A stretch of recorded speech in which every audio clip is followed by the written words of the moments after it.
All right, ladies and gentlemen, welcome to this afternoon's NASCAR Craftsman Truck Series Liuna 150 from Lime Rock Park for the first ever NASCAR race in Lime Rock Park. Road racing for the second time on the 2025 NASCAR Craftsman Truck Series season. And in today's race, a standalone event. It's going to be a fun one, I think, here today. We don't usually see road course racing in the Truck Series very often, but with 4 races to go in the regular season, we do have 2 Truck Series road races coming up. Obviously, appreciate everybody tuning in on this Saturday afternoon doubleheader of NASCAR content right here on the channel, beginning with this stream, and then we'll have the NASCAR Cup Series race at Atlanta later on tonight. That will be taking place at 6:30 p.m. Eastern, a couple hours after the finish of this race here today. And as far as the Truck Series season so far, we'll highlight that in a little bit. I want to make sure we get the pre-race ceremonies underway when the national anthem begins, and you guys can listen into that. And it does seem like they are turning it trackside at the moment, so I'll let you listen into the pre-race festivities before we continue onward with our pre-race show. Our hats as the Connecticut State Police honor represents our nation's colors. And now please remain standing as Reverend Hutt provides today's invocation. Let us pray. Gracious God, racing in beautiful Lime Rock reminds me of the psalm, I lift up my eyes to the hills. But our eyes are focused right now on the track, not so much the hills. The psalm continues, the Lord will keep you from all harm. He will watch over your life. God, bless the drivers today with focus and courage, and the crews with calmness under pressure. Bless the guards and safety teams with sharp eyes and steady nerves. Watch over all here who make this weekend possible, and God bless us, the fans. Amen. Perform our national anthem. Please welcome from the Connecticut State Police, Donna Sabarin.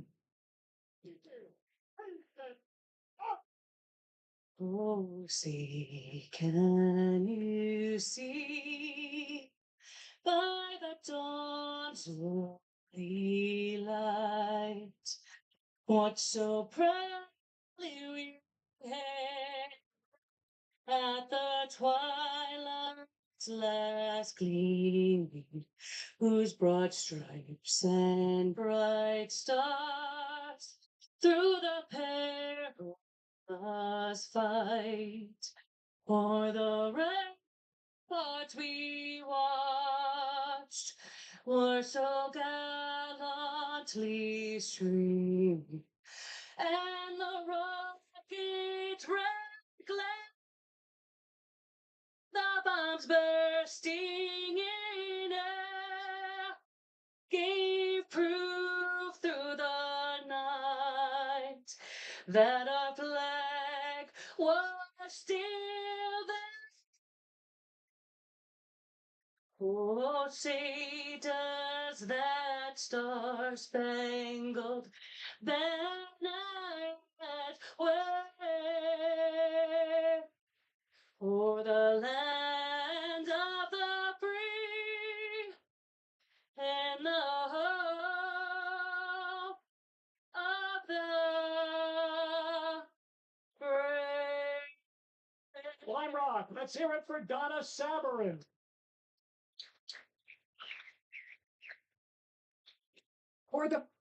All right, NASCAR Craftsman Truck Series racing about to begin shortly on this 1.5-mile road course layout in Connecticut. I mentioned already it's the first time that NASCAR has ever raced here with a Top 3 Premier Series event. ARCA also racing at Lime Rock this weekend, but as of this stream and here today, we will bring you this full 100-lap truck race. 35 laps in stages 1 and stage 2, and the final stage will actually be the shortest of them in length, only 30 laps. With this being a standalone event and only a 1.5-mile racetrack, they shouldn't have to pit during green flag sequencing for today's race, unless obviously something happens to somebody's race truck and they have to make an unscheduled stop. A lot of these teams are undermanned for this weekend with it being a standalone truck race, so when we do have pit stops during stage 1 and stage 2, we will not end up having live pit stops, so whatever the finishing order is at the end of the stage, if you decide to pit, then at that given time, you were locked into the position based off of where you were running amongst everybody else that comes to pit road, essentially. If you do stay out of the pits, then you can obviously jump up to the front of the field, and everybody that pitted will end up lining up behind everybody that didn't hit pit road. But no live pit stops for this weekend. We usually see that with these truck and Xfinity races on standalone events. We'll see that at Portland later this year when the Xfinity Series goes there. We usually see more truck and Xfinity Series standalone events, but we haven't seen as many of them in recent years. Cool to see Lime Rock getting a date on the truck schedule. I know very little about this road course. The only portion of the course that I really was able to see at any given time over my life was actually sometime last year. IROC did like this throwback race where they had a lot of old IROC drivers and cars from the IROC series over the years. And it was like an exhibition event that they held on a particular weekend during the racing season last year. I saw some videos on YouTube from that weekend and the action, and that's where I first discovered Lime Rock. So when NASCAR had brought Lime Rock to the Truck Series schedule last season, and obviously now we're here this weekend, I at least knew of the road course, knew a little bit of it. So I do have a track map on my phone, so that way I don't get lost at any point in time when giving you my live commentary throughout the course of today's race. Appreciate everybody that is tuning in for this one. We had a late night last night with the NASCAR Xfinity Series race, couple of delays both at the start of the race and then a multiple hour delay in the middle of the race for Lightning. We wrapped things up just after midnight, about 12:30 or so Eastern time. So a little over 12 hours later, here we are to begin another doubleheader today. Yeah, I can't wait for this. I think it's going to be a fun race. Very challenging road course considering that it is new for all of these teams. And I would imagine that very few of these drivers have actually taken to this road course before this weekend in the Craftsman Truck Series. Mike Joy going to be on part of the Fox broadcast. You'll get to listen into some of his thoughts throughout the course of today's race. And with this being a 1.5 mile road course in length, 35 laps in an opening stage, you would think that's pretty long for a road course, but this is the shortest road course that we'll see in any of the top 3 series in NASCAR.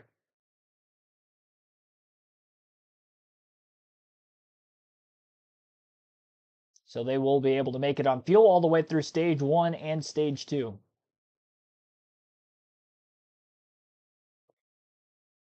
Wade, thanks for tuning in. Dean Trait, John Staley, Patrick Shadley, Bam Hall, Ricky Atkins, thanks for tuning in, everybody. You guys are the first in the chat down below. Make sure I give you guys the shout-outs you deserve. Our chat poll is open. You can vote for who you think is going to win today's race. There are some road course ringers in the field, and we'll get through that in a moment when we go through the starting lineup. But as far as the pre-race votes, it looks like Corey Heim leading the way. 30 people have already voted for who they have to win the race. 30% are taking Jordan Taylor as well, who's actually my pick to win the race today. He's one of the very few drivers in the field that, with being a road course ringer, does have laps at this racetrack before this weekend. I think that's going to come in handy for him. He's driving the 7 truck for Spire Motorsports, which has won already a couple of times this season. Kyle Busch all the way back at Atlanta earlier this year, and Carson Hocevar at Kansas. So albeit not being an oval this weekend, and Jordan Taylor not too familiar with NASCAR, but we have seen him in recent years on road courses in both the Truck and Cup Series events. I think he also ran the Xfinity race at Portland last season as well. He does have some experience in the NASCAR ranks on road courses. He's an accomplished road course racer at the IMSA level and Sports Car Series. He should have a strong performance today, and I think he's going to be at least the toughest competitor to that of Corey Heim, who has dominated the Truck Series season so far this year. As we take a look at the point standings and the playoff standings, we'll also be scrolling across the top of the screen throughout today's coverage. 124-point lead for Corey Heim over Chandler Smith right now for the top spot in the regular season standings. There are only 4 races to go in the NASCAR Truck Series regular season, 3 as soon as the checkered flag falls today. And Corey Heim's got over a 2-race cushion worth of points ahead of Chandler Smith. So he's very close to clinching the regular season title. Mathematically, he could clinch the title today if Chandler Smith were to have some early problems, doesn't score a lot of stage points, and Corey Heim were to dominate in the points category for today's race. But I don't expect him to clinch the regular season title today. puts himself in a good race. Obviously, he could end up doing that more than likely the following week. Corey Heim, as I mentioned already, not only dominating the season, he has the most wins in the series, most top fives, most top tens, and by far the most laps led. He's led 700 more laps than the next closest driver, Raja Karuth, with 189. 889 for Corey Heim. He's got quite a few stage wins this season. Stage wins today as he's starting on the pole, and we know that with road courses, track position is so vital. As long as he doesn't make any major mistakes or get taken out on a start or restart throughout the early going of this race, I expect him to score quite a few points and obviously compete for the win yet again. Second road course race of the season for the Truck Series. Their first one was at Coda earlier in the season, and Corey Heim ran pretty well in that race. And we'll see how these guys are going to take to this 1.5 mile road course here shortly. Engines have just fired off, so we will go through the starting lineup for today's action. Corey Heim is on the pole. Corey and Jordan Taylor, I almost said Corey Taylor. That's the lead singer of Slipknot. That's a different guy, yeah, that's funny. Corey Heim and Jordan Taylor on the front row for this race today. Again, in my personal opinion, the two favorites for the race win. Another driver you could throw up there as a favorite to Majeski on the outside of row 2. Majeski, he needs a lot of points today. He is only 10 points above the cutoff line as of right now. And with 7 different winners in the Craftsman Truck Series season so far, only 3 spots are available for the playoffs with just 4 races to go in the regular season. So even if he doesn't get a win in the regular season, he's going to have to score some very more important points. And he does have a couple of tracks coming up that he has won at in the Truck Series. We have Richmond at the regular season finale for the Truck Series in August, and they also have a short track race at Indianapolis Raceway Park coming up in the next month as well. Behind those guys in row number 3, we've got Brent Cruz in the one truck for Tricon Garage and Caden Honeycutt, who's also one of the drivers barely above the cutoff line on points. Raja Karuth is a one-time winner this season, and Connor Mosak will make up row 4. And rounding out the top 10 in row 5 will be Chandler Smith and Andres Perez. In row 6 will be Daniel Hemrick and Gio Ruggiero. Ruggiero outside the cutoff line. Hemrick locked into the playoffs with a win early in the season. Thomas Annunziata will be running the 07 truck for Spire Motorsports this weekend. I believe his first truck start of the year. And Grant Enfinger, who is another driver that is above the cutoff line on points. He's actually the highest in the point standings that does not have a win so far this season. Tyler Ankrum and Cam Waters will make up row 8. Ankrum with a win on the season, and Cam Waters part-time effort driving for Thor Sport in the 66 today. Jake Garcia with Josh Balicki will make up row number 9, and in row number 10, Ben Rhodes and Ben Mayer. Matt Mills, Stuart Friesen in row number 11. Friesen a win at Michigan earlier in the month. Matt Kraft and Tanner Gray will be in row 12. Row 11 for Dawson Sutton and Alex LeBay. We usually see LeBay running road races in the NASCAR ranks, so here he is in the 22 truck today. Timmy Hill with Tony Breidinger make up row 14. Row 15 will be William Lambros and Frankie Muniz. Dale Quarterly, Spencer Boyd in row 16, first start for Quarterly in the Truck Series this season. And then Wesley Slimp and Jack Wood will round out the 34 truck field in row 17. So 34 trucks on the entry list for this weekend, and all of them obviously participating in the race today. Shuttlebug 5, Earl Arnold Jr., T-Van, Tim Fowler, thanks for tuning in as well.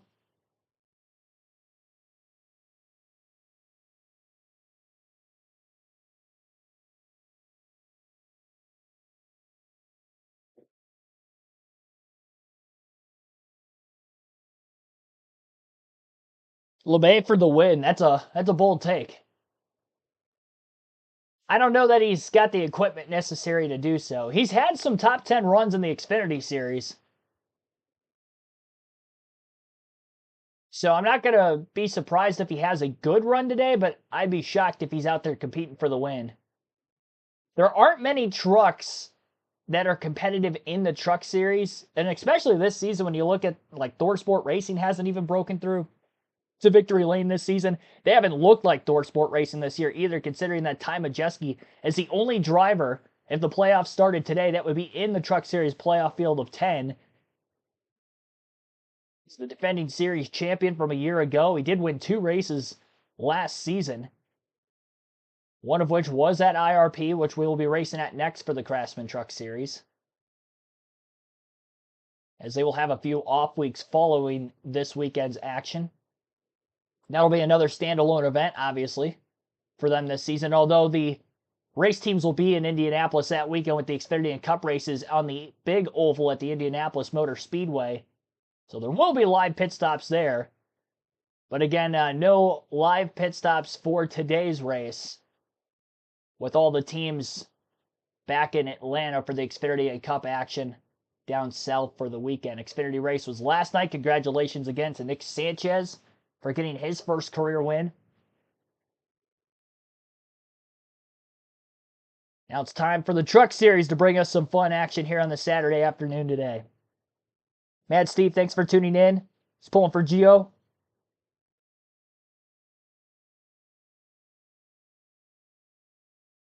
Yeah, we'll close that chat poll at the end of stage 2, as we usually do with those polls for who you think is going to win the race today. But obviously you can put them in the chat as well throughout the course of the action. I'll look at the chat as much as I possibly can whenever there's commercial breaks or any sort of caution periods in today's race, which I would assume we're going to see some cautions for incident at some point. It's a very tight, very narrow road course, but there were a lot of trucks that were going off track in practice, both yesterday and today. Qualifying took place in the morning, but the first practice session was last night for both ARCA and for the Craftsman Truck Series. Very nice crowd on hand for this standalone event in Connecticut. I believe it's the first ever NASCAR race in the state of Connecticut as well. At least for the Truck Series.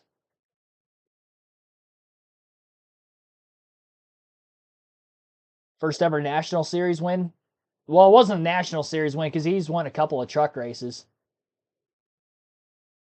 Yeah, he's a good super speedway racer because he won in the Truck Series at Daytona and Talladega. And now he has a win at Atlanta for Xfinity. How does the NASCAR in-season tournament work for Cup? Head-to-head matchups, starting with 16 this weekend, which is the round of 32.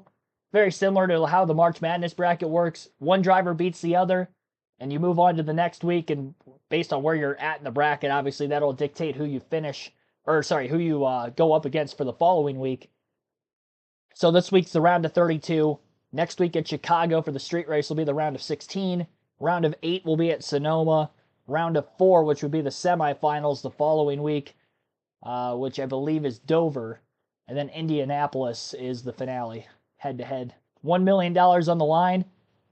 And if you're looking to fill out a bracket, you can make sure to do so on NASCAR.com or the NASCAR mobile app. It is free. And if you fill out a perfect bracket, you win $1 million.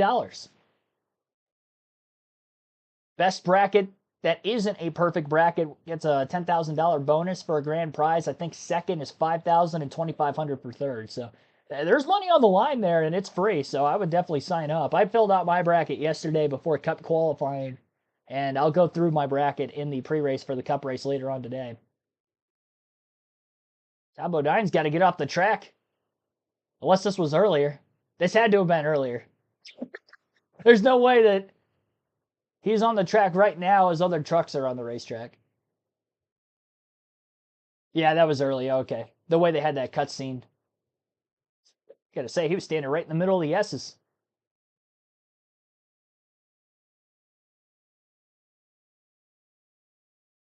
Shane Richards, Joey Logano, fan 77. Rima, thanks for tuning in.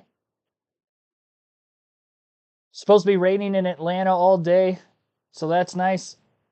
I know they have a chance of thunderstorms like all the way through the night, kind of like we did with the Xfinity race yesterday. I think it's going to be a lot of start and stop like we had. It'll probably end up being another long night if I had to guess. But they were able to get the Xfinity Series race in with multiple delays yesterday, so I'm pretty hopeful that they'll get the Cup race in later tonight, but I would not be shocked if we have another night where we're streaming past midnight here. I tried to get as much sleep as I could in preparation for the doubleheader today, especially expecting the rain in the forecast for later this evening for the Cup race specifically. It's going to be 2 late nights in a row. Got to be ready for it.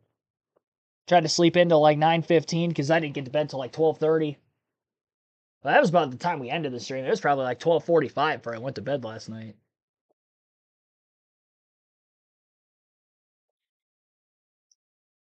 All right, enough about me. Time to get the race underway. Just a 7-turn road course, 1.47 8-mile layout. Only 30 feet of width.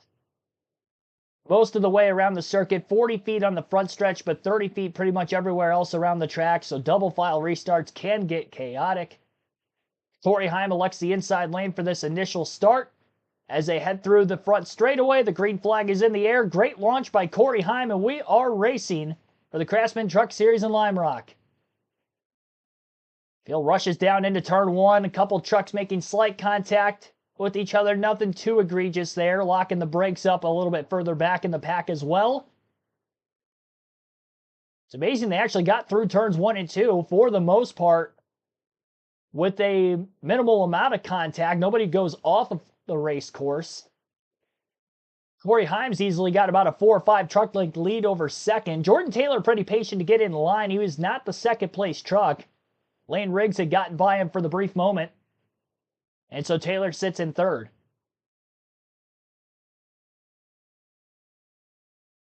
A lot of elevation changes on this very short road course as well. And it just looks like you're going so fast around this very short course. Opening lap already in the books. Sub 1 minute lap time on a road course. That tells you how short it is. And the lap times are only going to be a little bit quicker the second time by because that was the initial start of the race. If he'll get singled out, I'm pretty sure Corey Heim's going to run a quicker lap this time by. 1 second race lead already for Heim. Jordan Taylor's 1.4 seconds off the lead in third. Brent Cruz is 1.7 seconds back in fourth. And Ty Majeski rounds out the top 5 at 2.5 seconds off the lead through the first 2 laps out of 100 in today's race. 07 of Annunziata. A little bit of contact with his teammate for this weekend. Andres Perez in the 77 got him a bit loose in the middle portion of the racetrack. Let Perez right back up in line and got single file pretty quickly after the contact. Nothing major.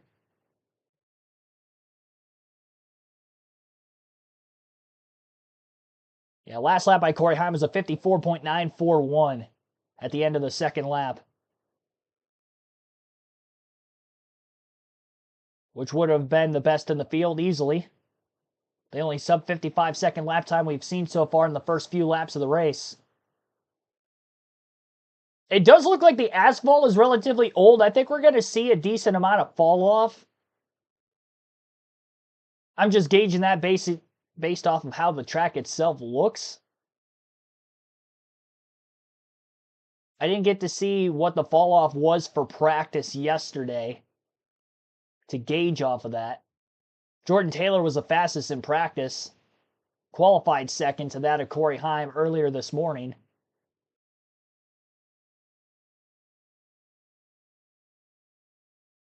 Lane Riggs was a little bit quicker at the end of that third lap. He had about 2 tenths that he was able to cut into his deficit on Corey Heim.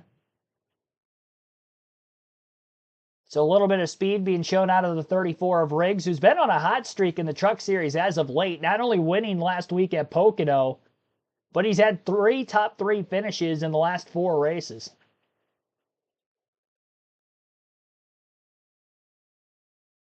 Been very consistent. He's getting to the end of the races. The only race in that stretch that wasn't a top 3 was at Michigan, where he was battling for the lead in the final 20 laps of that race as well.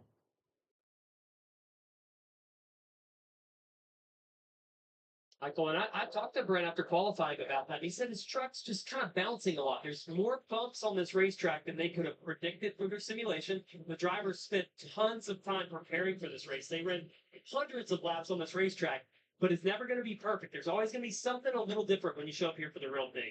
And Brent Cruz in that one truck, just the second time he's been at this series. He's doing double duty running in the Arkham and Art series. So he's got double the lap times just this weekend alone than most everybody else. There's 3 doing double duty. But Brent right now trying to find his way around the 7 of Jordan Taylor.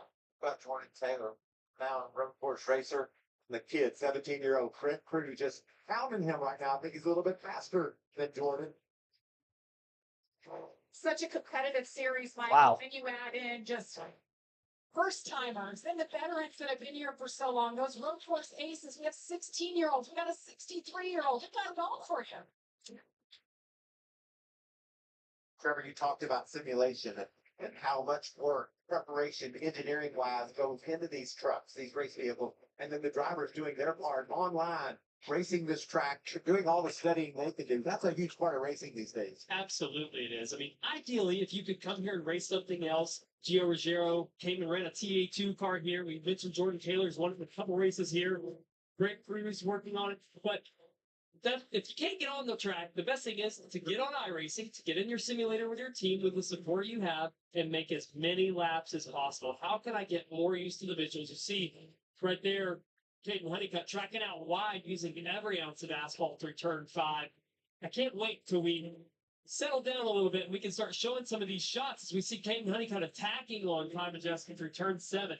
Oh, Brent Cruz off the road a little bit again. It looks like up ahead of him. And look at Raja Caruth in the 71. Can he snip away to get him 3 wide as they head toward Big Bend? And now Tom Majeski has to give up that spot there for the most part. This Big Bend is a long sweeping corner, and even if you don't want to give up the spot, they're going to push you wide. Now with Raja Caruth, though, he can contend here through turn 3. Raja's set up for the right-hander, though. Is he going to be able to keep enough distance there to fight for that spot? He is doing just that, battling for that position. The only left-hander on the course. Look at little contact. Raja Caruth on the hunt. The 98 of Ty Majeski, our defending series champion, hanging on. This is a battle for 6. And it is just that. That was some precision driving through the left-hander and the right-hander. Wow, let's take a look at that again. Yeah, the 98 there struggled through turn 7, setting up that pass by Raja. Let's see what we Here's have the on the leader, leader. Corey Heim, going wide. That tells you that they're just running right on the edge, Trevor. We see it every week with the trucks. These races are quick, they're short, and you know you better get it while the getting's good. And right now, if you drop a tire off the asphalt, not that big of a penalty as long as you're going straight. As the race goes on, more and more and more trucks do that. They drop a tire off. That run is going to get bigger. The consequences are going to get worse. But that turn 7, we saw Ty Majeski struggling through there. That is one of the most important corners on the racetrack as we head down the hill to it now, because that sets up the passing zone in turn 1. If you cannot get up this corner here with Lane Riggs going through 7 and get back to the gas early, here, creep to it, you're going to get somebody attacking every time as you get down this long straightaway. Riding on board with Lane Riggs. You see his view looking at the leader, Corey Heim. It's a great day to be at the racetrack. It's all about the kids, all about the families. What a great day from Lime Rock. I think my favorite section of the racetrack is coming towards the final corner, which would be obviously another right-hander. As you heard, there's only one left-handed turn on this road course, 6 right-handed turns, which makes for a very fast circuit. My phone's acting up. I'm trying to bring the track map back up. Yeah, so coming out of the West Bend is a huge, downhill portion of the racetrack into the final turn. It's a gigantic dip. And I just imagine that somebody's going to end up having a problem at some point throughout the course of this race in that area of the track. You got to be carrying so much speed into that pretty hard 90-degree corner, which it flattens out at the bottom by the time you're actually making the turn. But just the transition from the uphill to the downhill in that area of the racetrack, it's really cool to see. Like the hat. Thanks, Ricky. Yep, got my Blaney gear on. I usually don't have it on for the truck and Xfinity races, but the Cup race is later today, so I figured, why not? And I'll put my sweatshirt on early. I put my Ryan Blaney hat on early, and it's Cup race day after all. No, I'm not going to be able to catch the King of the Ring. I know that's going on right now. I might be able to catch a little bit of it in between the streams, but I don't think I'll be able to get through the whole thing before the Cup race later. I did get all my notes ready to go, though, for the stream, so at least that's good. Caution free in the opening 11 laps of the race. Corey Heim has led every lap from the pole so far. He's got about a 3-second lead over Lane Riggs in second now. 4 seconds back is Jordan Taylor in third. Brent Cruz is 5.5 seconds off the lead in fourth. Caden Honeycutt, 8.4 seconds off the lead. Corey Heim in fifth. Raja Caruth is 10.6 seconds back in sixth. Ty Majeski, 11.9 seconds off the lead in seventh. Connor Mosak is 12.2 seconds off the lead in 8th. Chandler Smith in 9th, 13.1 seconds off the lead, and Thomas Annunziata rounds out the top 10 at 14 seconds off the leader.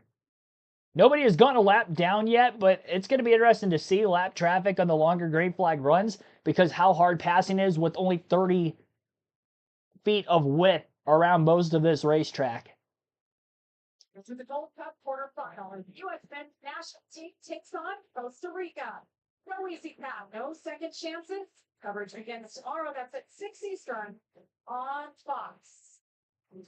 And back here at Lime Rock Park, we stepped aside. Tanner Gray had a little off-road excursion. We're kicking up dirt all over this place, Jamie. We sure are.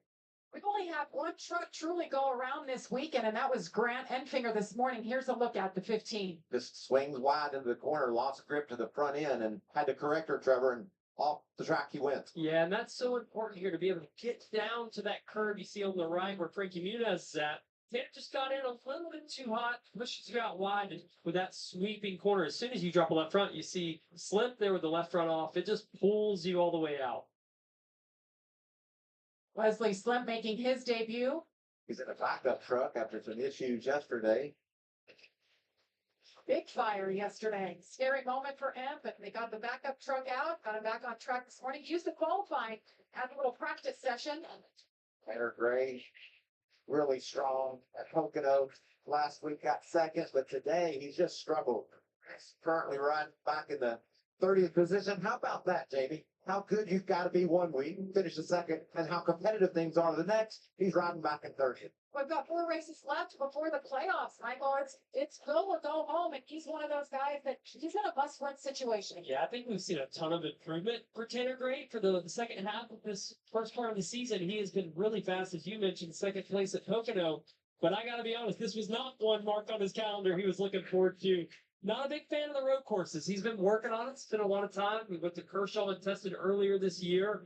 I talked about Corey Hyman, the amount of time he spends on the simulator. Tanner was on all those sessions with us. He was on there running laps. And it's just sometimes hard to correlate from the sim to the real thing. And this is not something he loves, that's for sure. Well, so many sights and sounds, so much challenges for the drivers. Let's hop on board. We're playing Rex for a lap here. Yeah, I love this. You're going to hear a lot of throttle modulation down into turn 1, a couple downshifts. Slides up from this curve. That's a big bend as he works his way off turn 2. Trevor, is the next corner Parliament or not?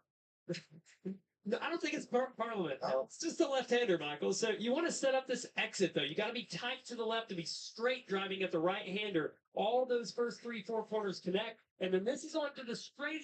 They call it Paul Newman straight, but not very straight going through there. Still running through to turn 5. And then when you get to turn 5, the uphill, this thing's got a lot going on. Look at that exit. Boom. You just hop off that corner and head down the hill to turn 7, the downhill corner, onto the front straightaway.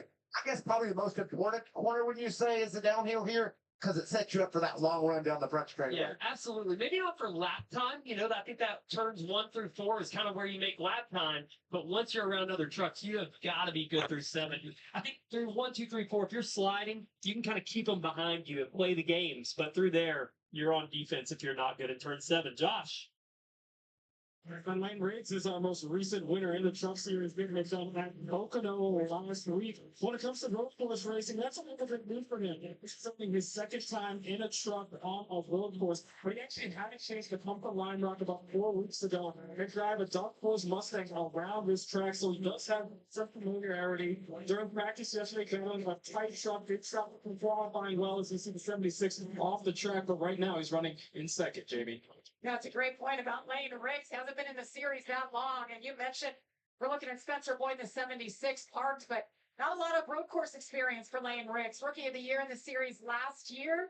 This is the first of 3 road courses we'll go to this season. Well, we're seeing his rear wheel spin there on Spencer Boyd. I think he's going to get back going again. He's going to blend right around where the leaders are at here in turn 3. Got a right front tire down. It'll be interesting to see if he can make it back to pit road because he's on the other end of the racetrack.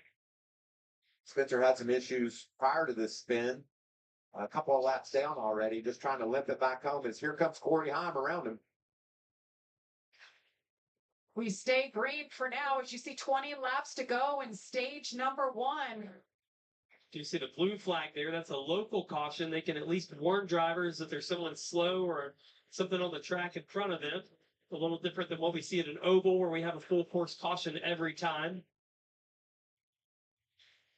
There's the gap from first to second. Woo! Lane is flirting with disaster there, Ryan. Do you see how close he was to the grass? Crazy. Corner, using every ounce of that 30 feet that they've got to work with. And he's getting a little nervous. That guy in the 11's getting smaller out that windshield. He wants to try to run him down. Look at this battle. Cam Waters. There's Tanner Gray, the 15. We know he had some issues early. Now he's caught up with Timmy Hill. He's moving forward, but not very fast, Trevor. Timmy's running 28. It's going to try to make that move. That's Jack Wood to 91, just ahead of him. The biggest mover of the race so far, up 7 spots. They made some adjustments before qualifying this morning, so they were not able to qualify, and NASCAR put them in the back. So an uphill battle for Jack Wood. As this battle right here rages on. And Finger off the road and qualifying with a little bit of damage. 10th, 11th, 12th, 13th, all right here. Talked to Grant, and he said it wasn't enough to matter. It's just a driver error, and he was going to get that all squared away in this race today. He's running really strong right now in that nitro. Let's get an update on Ty Majeski, Caitlin. Yeah, Jamie. Well, a lot of people may not realize that Ty Majeski, when he came to Thorsport, originally was hired as a race engineer. He told me that he worked on scanning all the suspension parts and cataloging them for the team. So he said, I saw every part and piece that came through this race shop, which really helped him on the driving side. He said, as much as he loves driving, he really enjoys the engineering and creativity as well that goes into working on these race trucks. But former champion, right now occupying that 9th spot on track. Jamie? I love that. He knows every part of these race trucks this year. Duke said, you're a champion. You take a back seat. We'll take care of a lot of the minutia that comes with these trucks. You just focus on driving. And so far, doing a nice job here right now. A little bit of damage on that right front fender there we see on the 98, probably from that early restart when they were side by side. He didn't start in the top 4 and he's back to 9th. So that obviously did not go his way being on the outside of that second row. Yeah, he must have maximized during his qualifying lap. Because in practice, we didn't really see all that much speed out of him. And now, falling back after a great qualifying run, Thomas Annunziata there in the 07 is heating up his tailgate.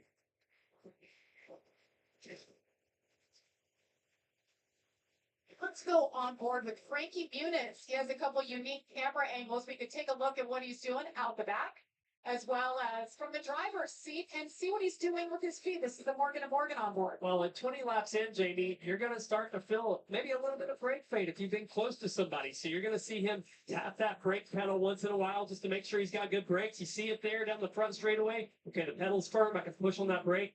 But more interesting is watching that right foot, because this track is slick, as flat, as narrow as it is. You are just constantly trying to search for grip. You don't want to light up the rear tires and spin those things, but you can, just barely go to it a little much, make it rotate, or you can stay under those rear tires and not push as hard to get that grip you need. Caitlin. Well, Trevor, I did have a chance to talk with Frankie about the season. The last 2 races have gone a little bit better for the team. He feels like they are starting to make some gains. But of course, most people know Frankie Muniz from Hollywood in the acting world. And I asked him about the transition from acting to driving. He said, you know what?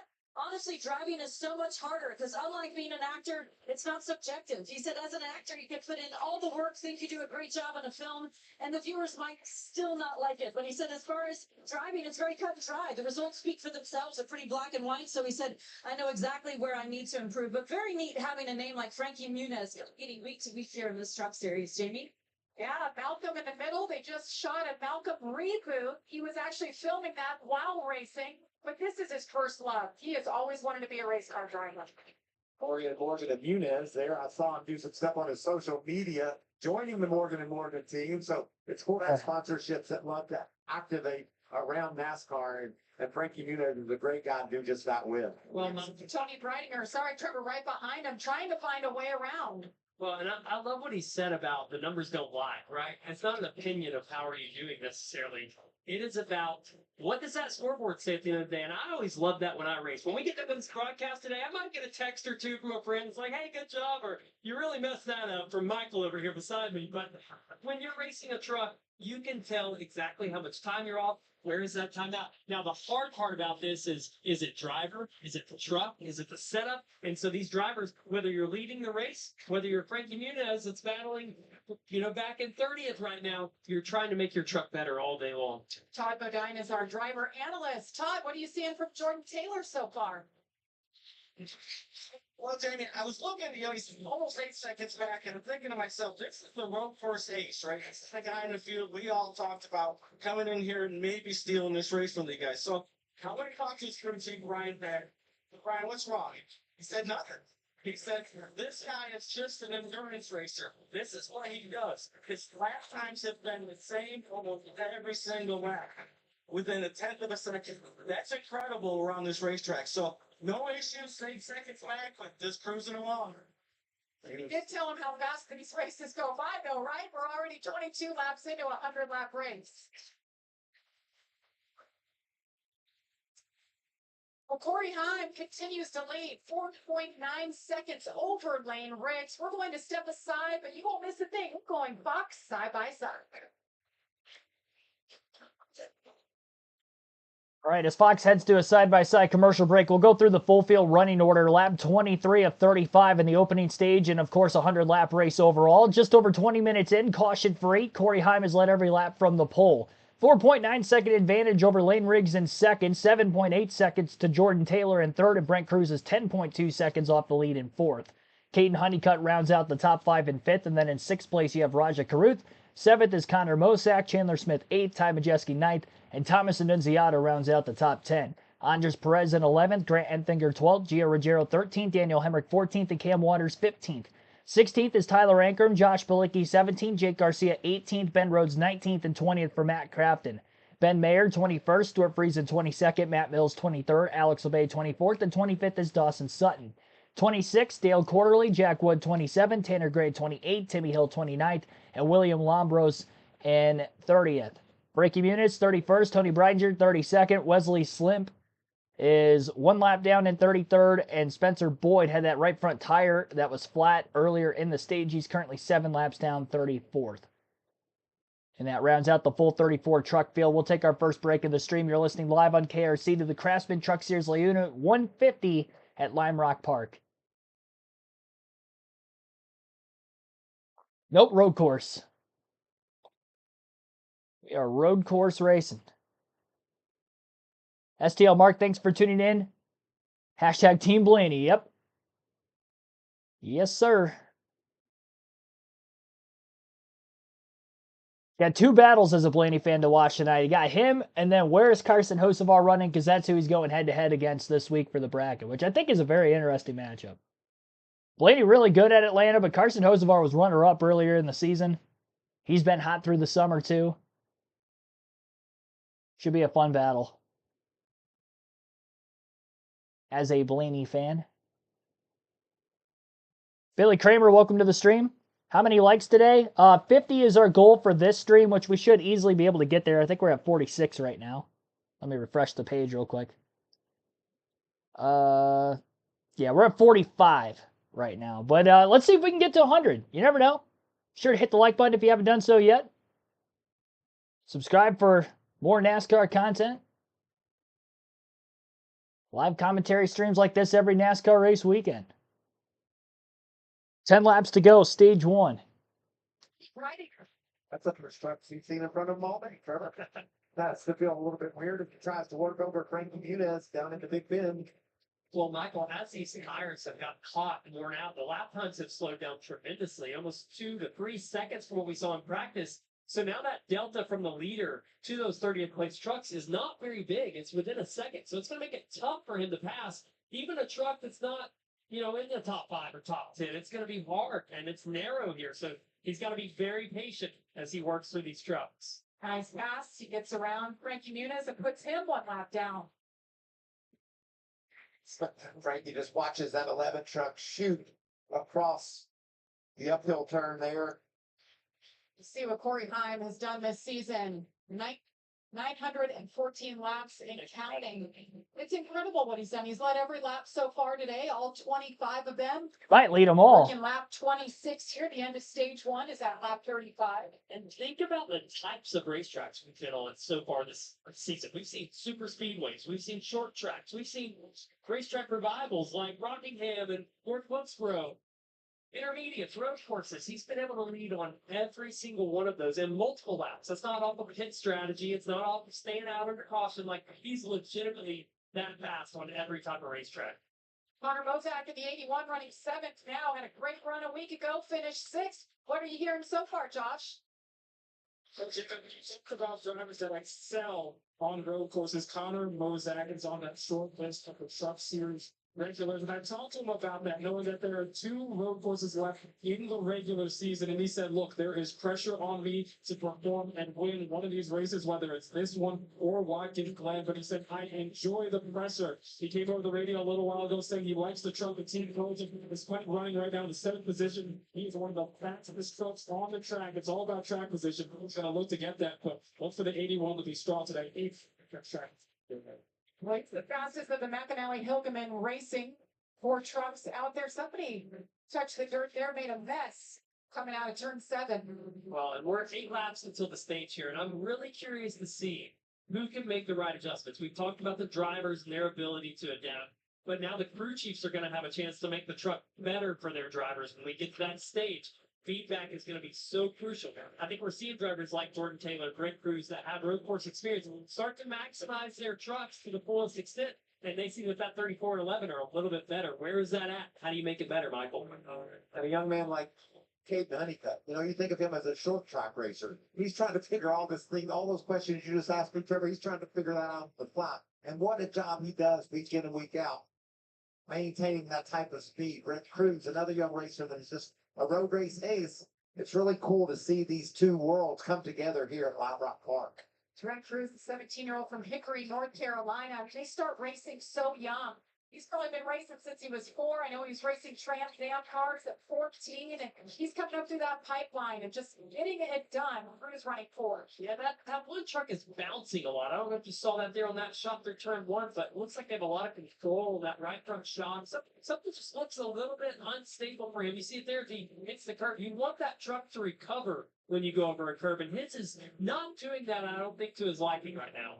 When they come down pit road, what kind of adjustments can they do, if anything, to help that? Well, this is a little different this weekend, right, Jamie? You have a control break that we will have for 3 minutes. It's not going to be our typical pit stop. This is a standalone event for the Truck Series. They are away from the Cup and the Xfinity Series this weekend. So NASCAR decided, let's make these uncompetitive. We will come down. You won't lose your position. So in that 3 minutes, you have way more time than you would typically have in a 16-second pit stop to work on maybe shots, maybe work on some rebound or some compression, some little things that might help the ride quality of that truck. Those engineers on the pit box, Jamie, are just wearing those computers out right now, asking it questions. What's the tendencies? What can we do if this is a scenario our truck's faced with? And Britt's done a great job all day long.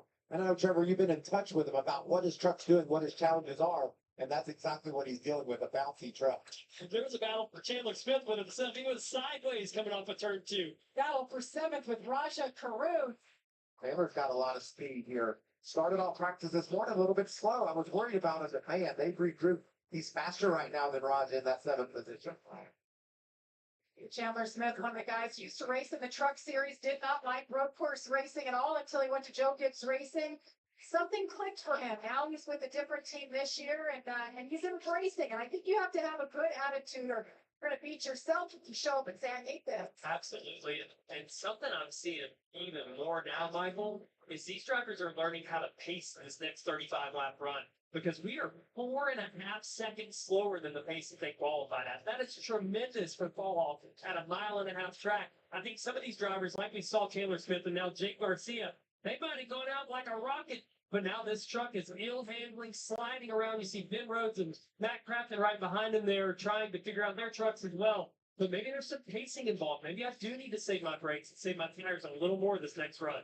A couple of 3 teammates here doing battle, and a couple of those teammates are champions at this sport. So Jake's doing a good job of leading Ben Rhodes and Matt Crafton as they race inside the top 20, but I'm telling you guys, how competitive are they? You expect any one of those trucks to be leading this thing. That's how deep the field is here in the Craftsman Truck Series.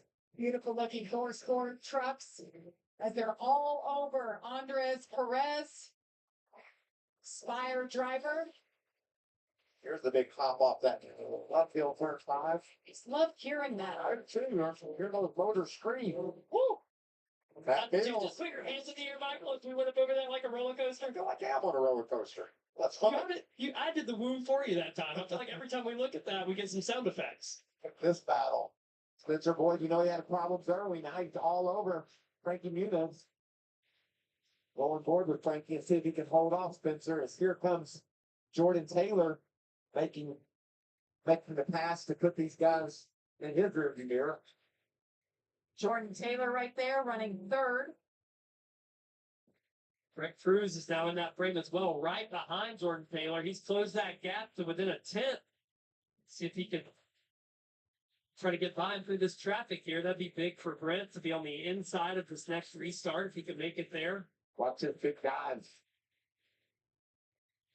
There you go. Down in the Big Bend, takes that inside road.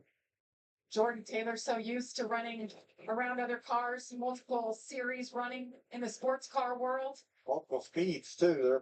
There's different engines and different rules for different cars. You got to figure all that out. Jordan's doing a nice job here as he battles in the field. Yeah, we see Brent right there with him within a truck length now. It's one thing to catch someone, but now to make this pass. We saw one truck struggle in turn 7, which we said is a very important corner in qualifying. Went off the track a couple times there. Coming out of the downhill, turn 7. 2 laps to go in stage number 1. Teams. Sorry, Jamie, how cool you think it is for Brent Cruz? I mean, looking out the windshield and see he's battling with Jordan Taylor, one of the best road racers in the world. He's right on his hip. Yeah, I look at Brent and think about a Connor Zillage, right? They just storm onto the scene at 17, 18 years old and start winning races. Where did that come from? Where have they been doing?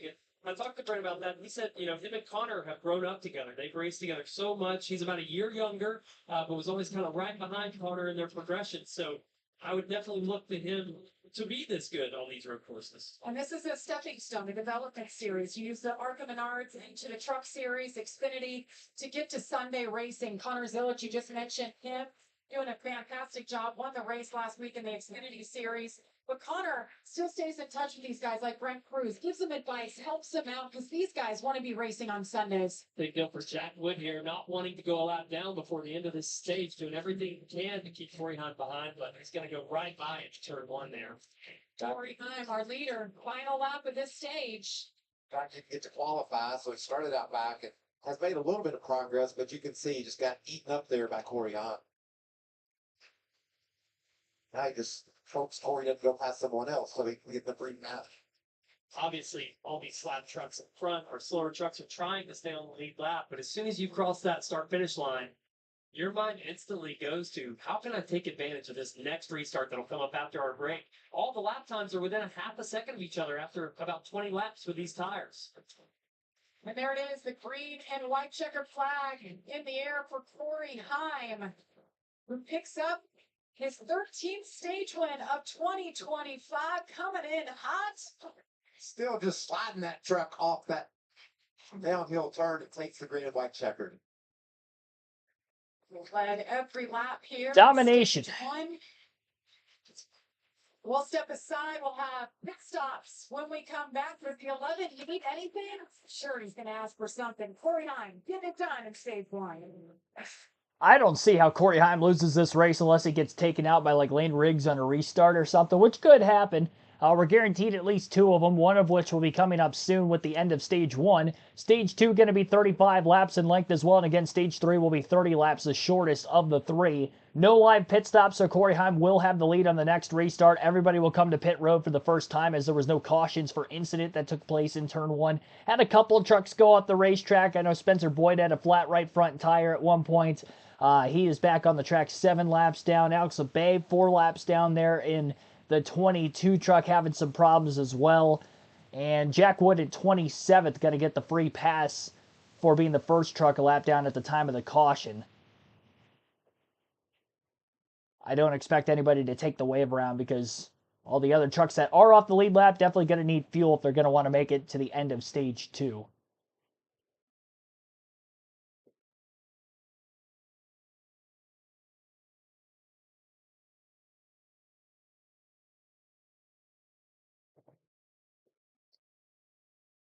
NASCAR 25 probably wreck every time here.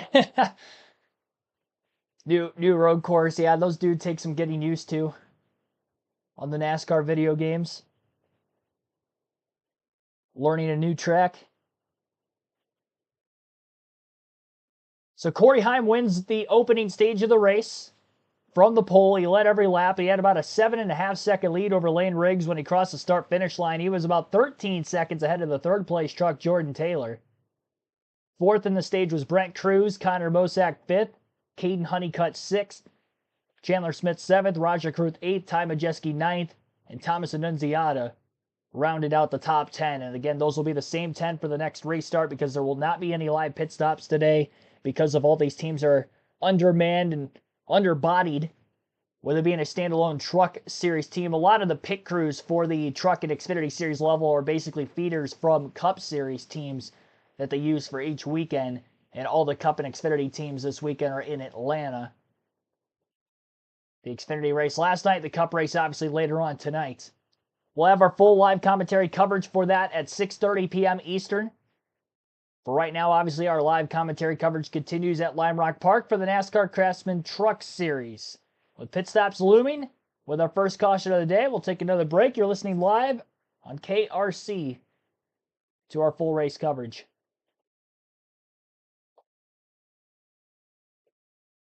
Chat poll going to stay open again through stage 2.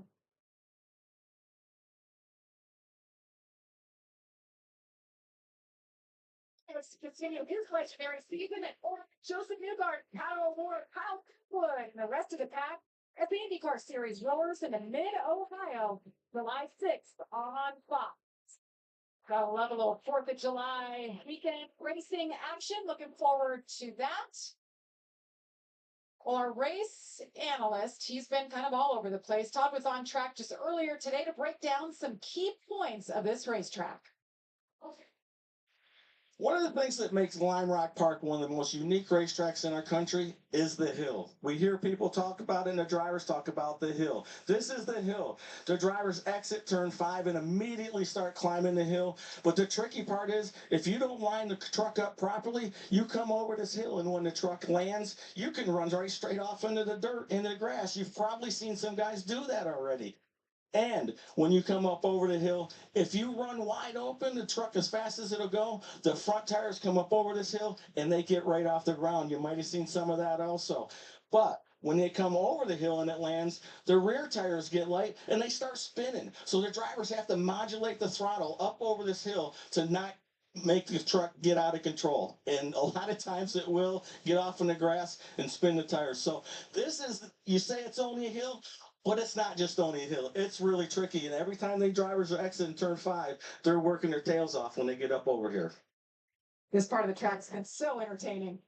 Do your kids like to get their belly taken in the car? Like you go over a hill and it kind of, It's like a roller you know, coaster. takes your belly. That's what this is. Every lap. And that hole right there beside the road that you talked about, Trevor, is just going to keep getting deeper and deeper as these guys go through there and turn that dirt up. So more and more difficult as the laps pass by. So the truckers make their way down pit road, and as Trevor mentioned, this is modified live stops, no competitive advantage. Now every truck will pull into their box. Nobody can go over the wall until NASCAR gives them the go-ahead. And the trucks could stay on track here if they wanted to. They don't have to pit. You would obviously gain an advantage then, but if you come to pit road, you will be frozen. And so that's kind of what we're going to see here with the tire fall off, with the fuel situation. Everybody should, I would expect, be on pit road, as you mentioned. And this is when the crew chiefs and the engineers go to work and try to figure out what they're going to do to be able to run down Corey Heim. Got a report from pit road that Corey doesn't want any changes. He likes this truck just like it is. But if you're Jordan Taylor, you're Lane Riggs, you know you've got to make an adjustment. You got to do something to try to take this and cut the advantage that Heim has away. This is not what we typically see. Everybody's kind of still. Nothing's moving on pit road. They haven't been given the go-ahead to all jump over and service these trucks. But when they do, Caitlin, you're there to call the action. Yeah, Jamie. Well, Jordan Taylor, P3 in that stage, actually told me he had a little bit of nerves going into this race, scene as it's his first time in a truck. But his feedback to the team was just still searching for overall grip on that 7. He did request an air pressure adjustment. For Raja Karuth in the 71, he told me he really feels like this team has hit a good stride since they won at Nashville a couple of weeks ago. He said he needs lateral grip and drive off in 1 and 2. Also, his air hose detached, so they are reattaching that for Raja Karuth. Josh? For Corey Heim has led every single lap of this race so far, and he feels really good, as Mikey said, about that truck right now. 13th stage win of the season. He said he was losing grip towards the end of the run. That's just a matter of getting him some tires. We'll see how things shake out in this next stage for Corey Heim. As far as the 34 of Lane Riggs, he said he was tight in the left-handers, felt like he's heating up there, and he said he needs to drive off and all the right-handers, so they're going to make an air pressure and a wedge adjustment to help out the 34 to give him something to try and track down that 11 truck. Plenty of time to make these needed adjustments for all these drivers. Well, last week, NASCAR lost one of its own, Larry McClure, a NASCAR Cup owner from 1983 to 2009, headquartered in Abington, Virginia. 14 Cup wins to his credit, including 3 Daytona 500 victories. Some of his drivers included A.J. Foyt, Ernie Irvan, Mark Martin, and Sterling Marlin. Larry McClure was 81 years old. Yeah, I deem that Kodak car as iconic over the years of NASCAR. It was more so before my time. They were still around as a team in the early 2000s of NASCAR when I would have first started remembering watching racing. I was born in 99, so I missed a lot of their mainstay and fame. Very fast on the super speedways. They were always the teams to beat through the 90s at Daytona and Talladega. That's where a lot of Sterling Marlin's career wins came, as you heard there for Jamie Little. Obviously, Sterling Marlin won back-to-back Daytona 500s in the mid-90s. Ernie Irvan also with a Daytona 500 win with that team as well.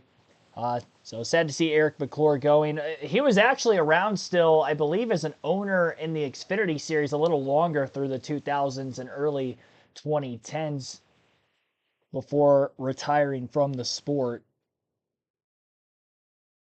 Trying to watch the race, not crying.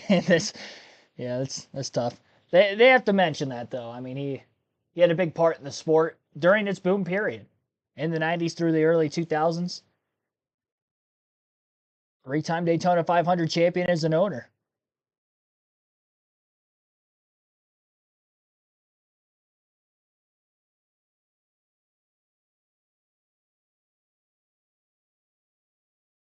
I believe he's got, now that I think about it, I think he's got more Daytona 500 wins than like Penske. I think Penske's only got the 2, Logano in 2015 and Cindric in 2022. No, Ryan Newman, that's right. Newman in 08. Okay, so he's got the same amount. Because Rusty Wallace never won a Daytona 500. Slowski didn't.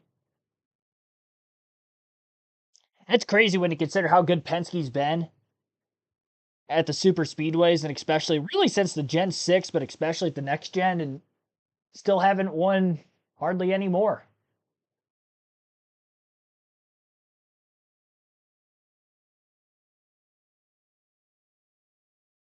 Only 2 of them in the last 10 years.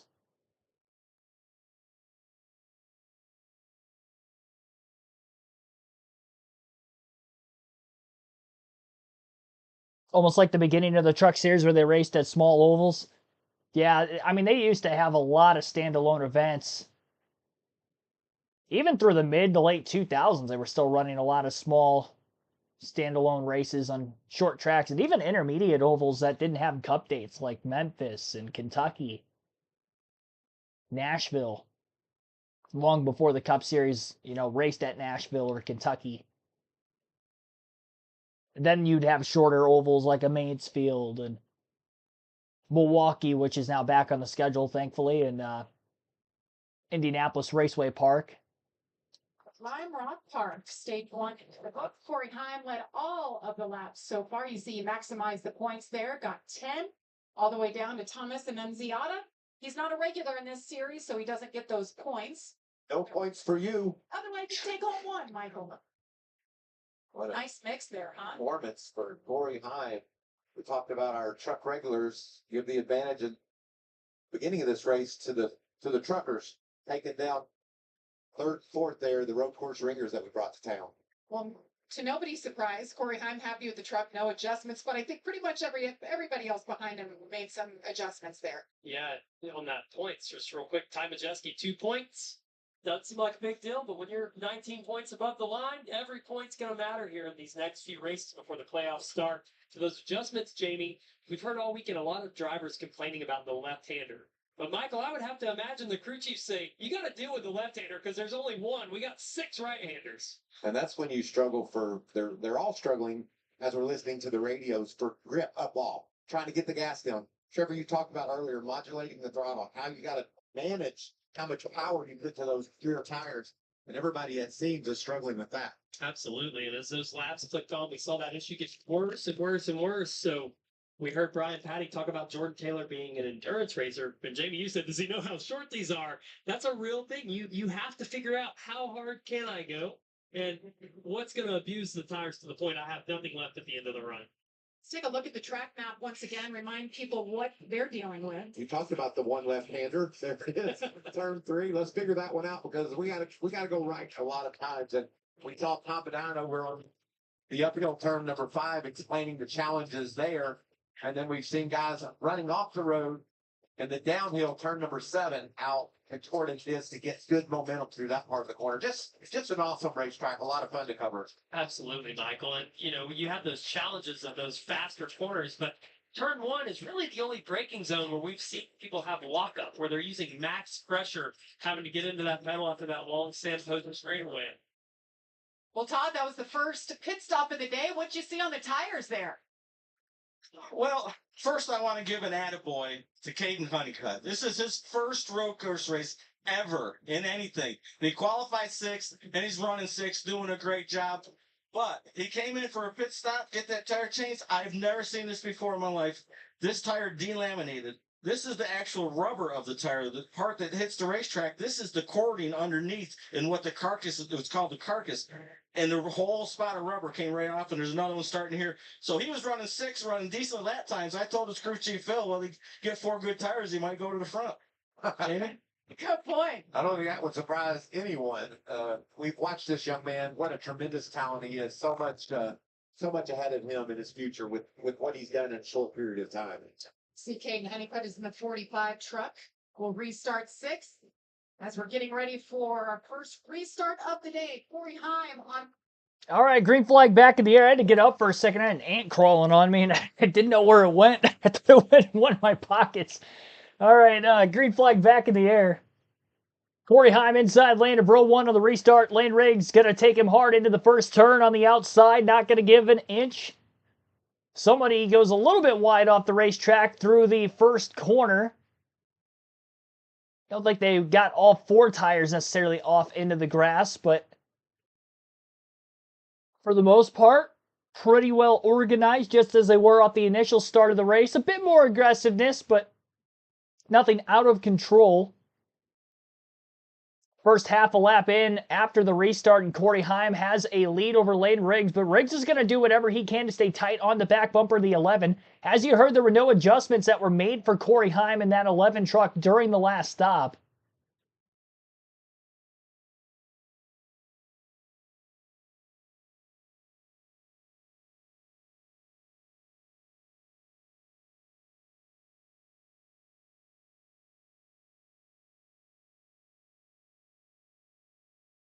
Crossing the start-finish line, first lap following the restart. About a 0.6 of a second lead already for Corey Heim over Lane Riggs.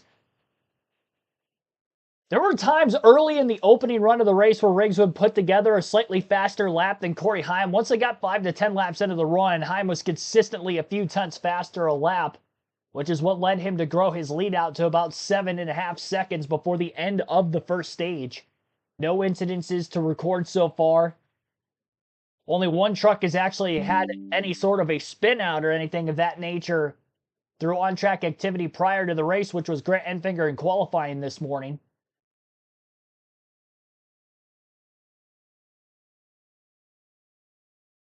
Spencer Boyd had a flat right front. He was off into the grass, parked for a bit before he was able to get back onto pit road once the field had raced on by, and he was able to limp his truck all the way back around. He still runs in this race. I believe every one of the 34 trucks that started are still in, potentially. Alex LeBay scored 11 laps down now in last, so Spencer Boyd's passed him, so perhaps LeBay is out of the race in the 22 team. Yeah, he is off the racetrack currently, so one driver is out. 27 trucks on the lead lap at the beginning of stage 2. And Heim's already got a 1-second lead over Lane Riggs.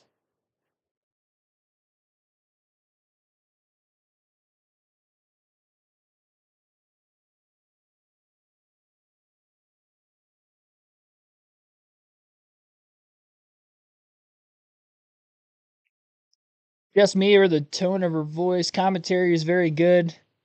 Doing good today. Yeah, I mean, honestly, I think the Fox booth is doing pretty good today.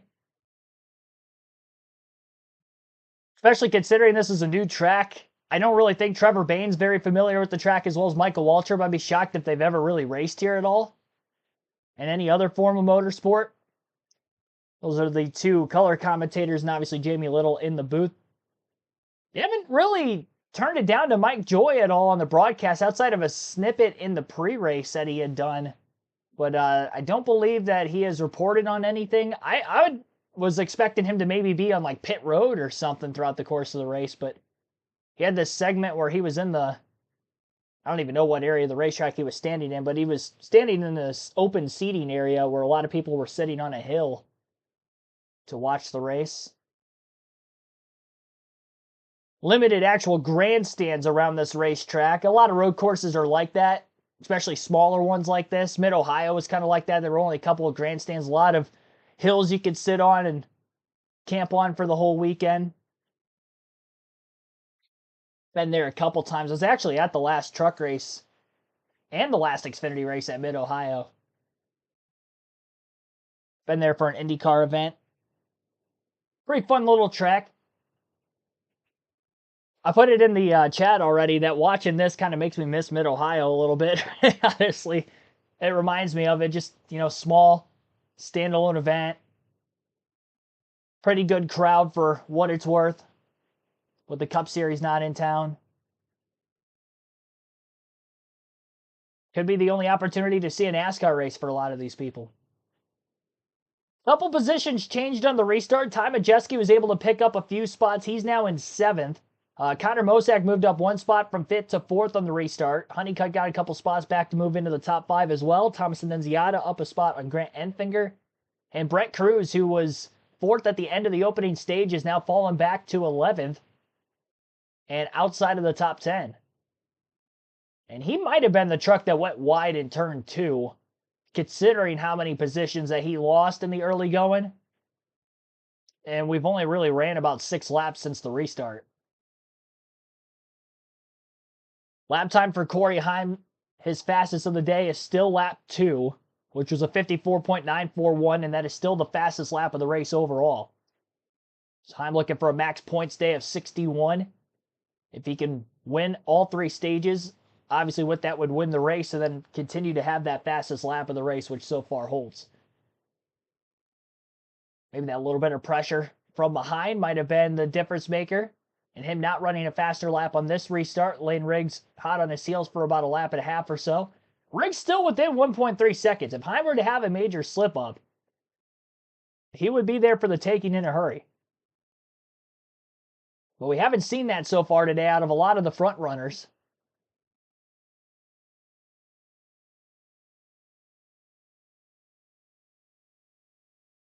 Closest battles for position inside the top 10 is right around 3rd, 4th, and 5th between Jordan Taylor, Connor Mosack, and Caden Honeycutt.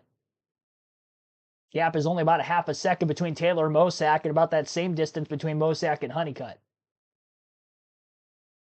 Mosack has been moseying his way through the field, though. Qualified in 8th.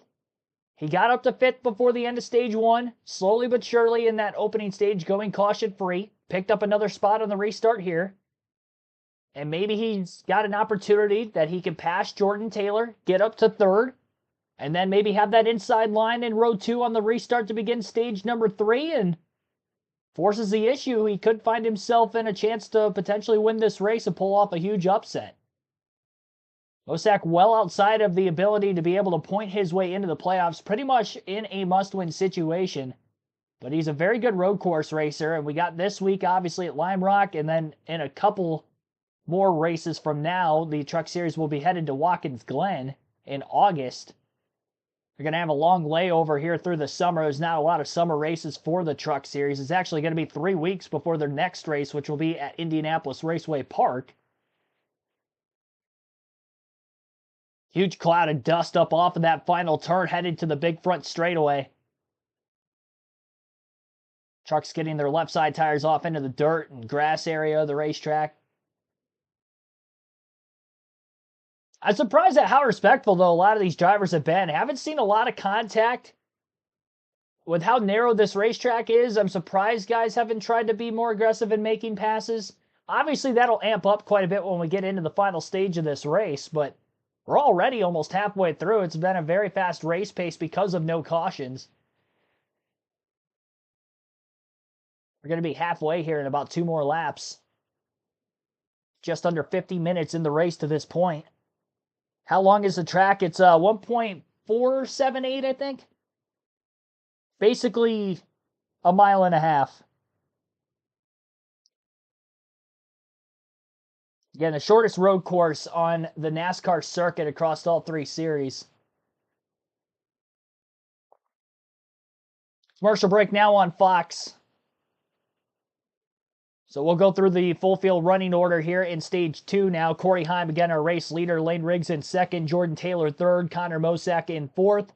5th place for Caden Honeycutt. Chandler Smith in 6th. Ty Majeski 7th. Raja Karuth 8th. Thomas Annunziata 9th. And Grant Enfinger rounds out the top 10. Brent Cruz in 11th. Gio Ruggiero 12th. Daniel Hemrick 13th. Cam Waters 14th. Tyler Ankrum 15th. Andres Perez in 16th. Ben Rhodes 17th, Jake Garcia 18th, Stuart Friesen 19th, and Josh Balicki in 20th. Tanner Gray 21st, Matt Crafton 22nd, Dawson Sutton 23rd, Matt Mills 24th, and Jack Wood 25th. 26th for Dale Quarterly. Ben Mayer 27th, Timmy Hill 28th, William Lombros 29th, 30th for Tony Breidinger, Frankie Muniz 31st, Wesley Slimp 32nd, Spencer Boyd 33rd, and Alex LeBay, the only driver off the racetrack and out of the race, in 34th. Heim has led every lap of today's race. Usually on road courses, you would see a strategy with drivers pitting early before the end of the stage, sacrificing stage points.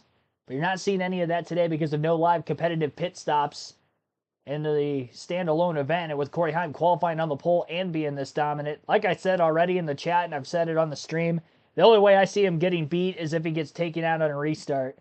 Which with Lane Riggs in 2nd, it wouldn't surprise me because he's already done that to Corey Heim back in North Wilkesboro earlier this season. So he better be careful with that, but Heim is clearly the one to beat as this race progresses. I thought Jordan Taylor was going to be a little bit quicker in the race itself, but just hasn't been the case. Exactly halfway now, lap 51 of 100. 50 laps have been completed.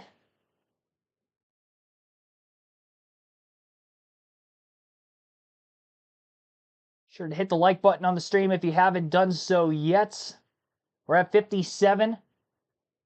We got to our goal of 50 already, but let's see if we can get to 100 before the end of this action.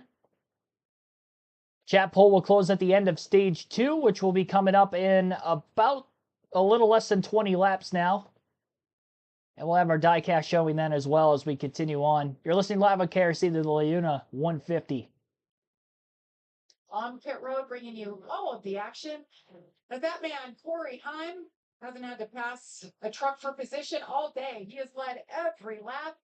And there is the gap back to 2nd place, Lane Riggs. Jordan Taylor in 3rd.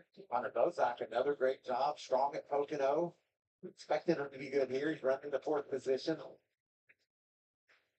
Good Cruz. He was in the top 5 before that last restart.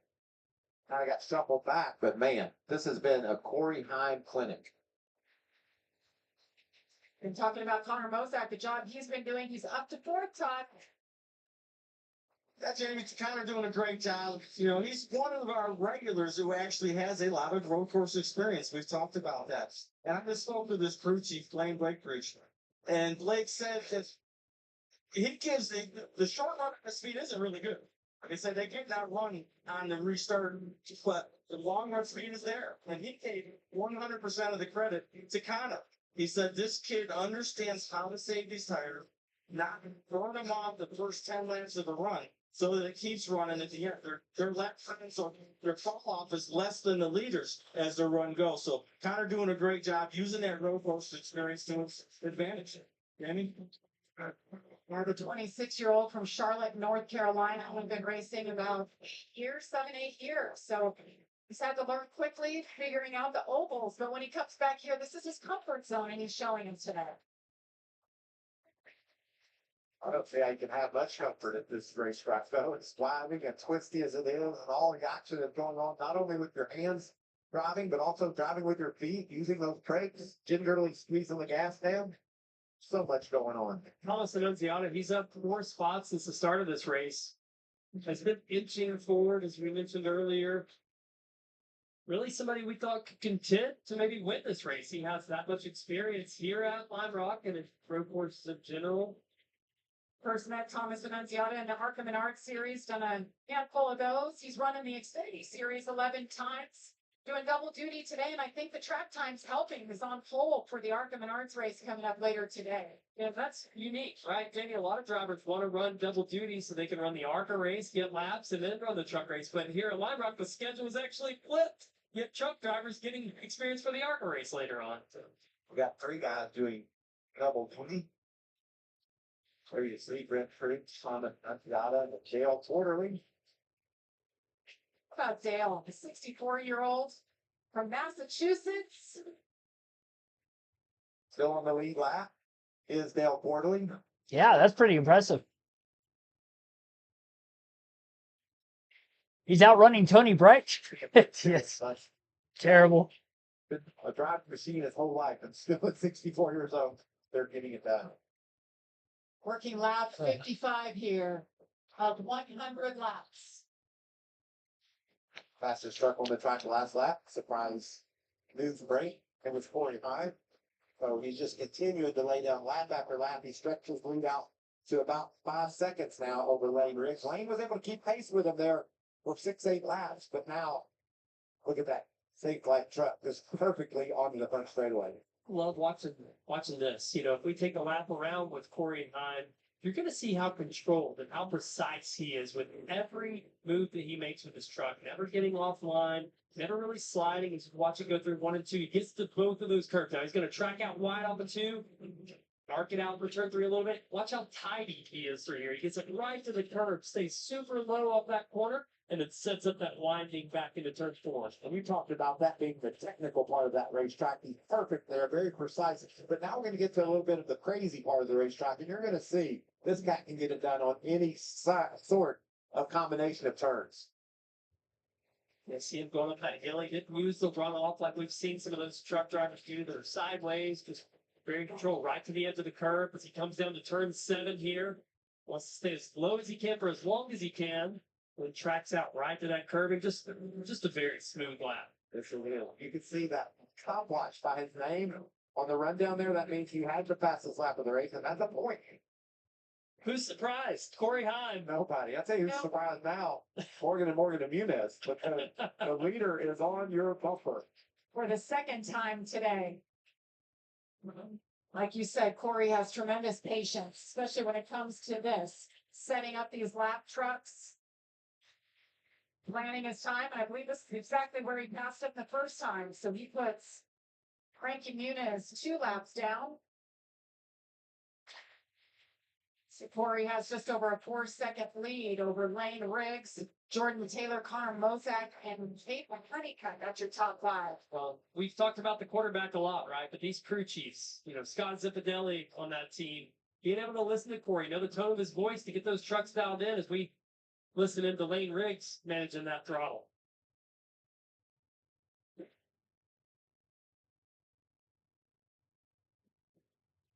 You run good at Pocono like Lane did. You got to expect you're going to be good on a road course. I mean, doesn't have a lot of road racing experience, but it takes sort of the same type of skill sets to get it done at the tricky triangle.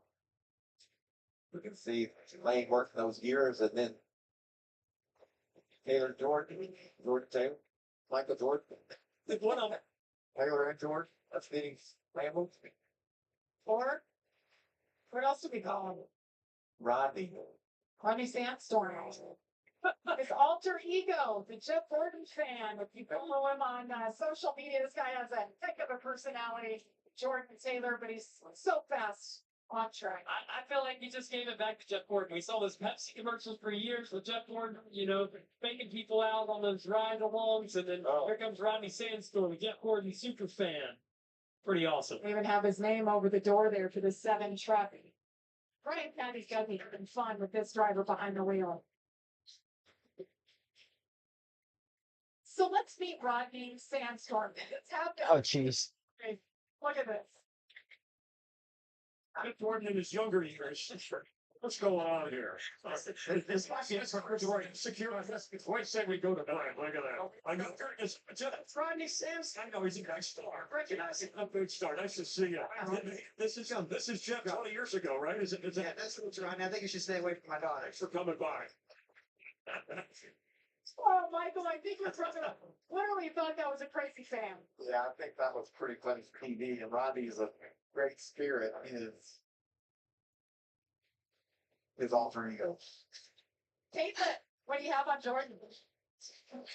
Yeah, so I had a chance to talk to Jordan earlier, and he told me he loves coming over to the NASCAR side of things, describing it as a very different world, of course, from what he's used to, with a more old school feel. He said there's also a lot less meetings, which I really have enjoyed, but he believes his road course experience is definitely going to help him today. Describing this road course is a little bit more on the simple side. He said with only 7 corners.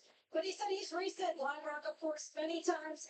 Absolutely loves this venue. He said we refer to it as the bull ring of road courses, situated in a Coliseum-style setting in the hills with all the fans around. He said, I just absolutely love this place. Jamie?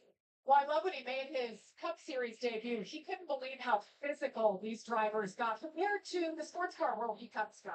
I think it's some of the most worn out I've been after a cup race on a road course because of what Trevor pointed out earlier. Not only are you using your hands, but back and forth, you're using your core strength, your feet, every part of you is a part of what has to happen to have success here.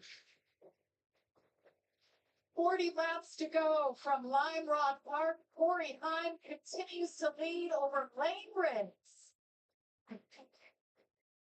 5.2-second advantage for Heim over Riggs. It was about a 7.5-second gap by the time they got to the end of stage 1, so it seems like Heim's on pace to having about that same lead as we get to the end of stage 2.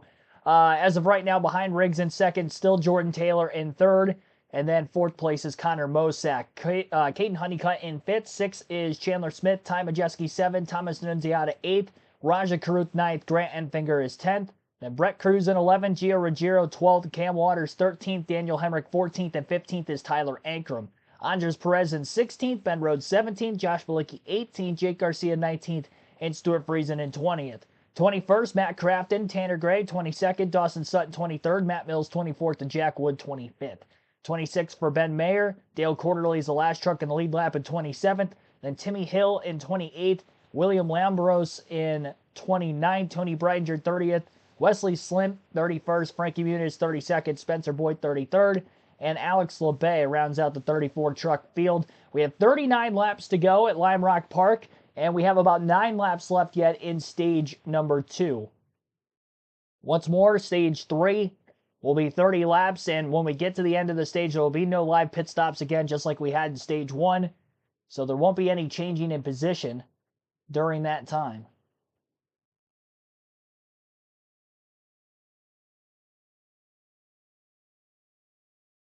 Corey Heim masters another restart. It stays green to the end of the race, and I think this race could be his yet again. But he's dominated several races this season just like this that he hasn't won, which is why he only has 4 wins on the season through the 14 races, when it seems like he could have over half of the race wins so far compared to the amount of races we've had on the schedule to this point in 2025.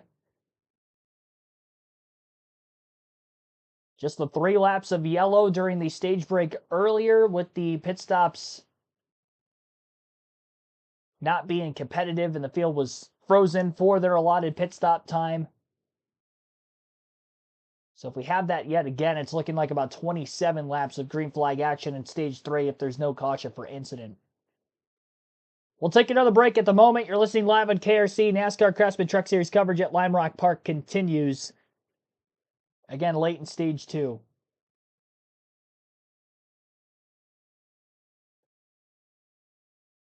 Heim already picked up his 13th stage win of the season. Number 14 will be this time by. It's most stage wins in a single season in the NASCAR Craftsman Truck Series, and we still have 3 more regular season races left, and then obviously 7 playoff races left on the schedule as well for 2025.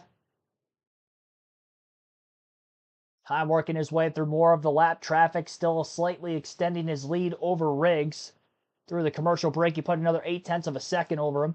He had 12.5 seconds to Jordan Taylor in third. Back at stage 1, right now he's got about 11.5 seconds on him.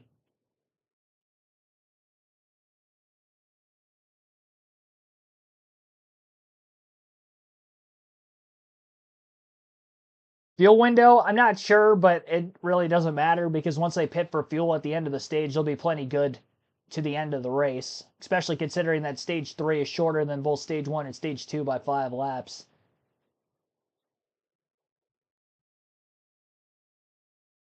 I would assume caution came out right now, they would easily be able to make it on fuel to the end.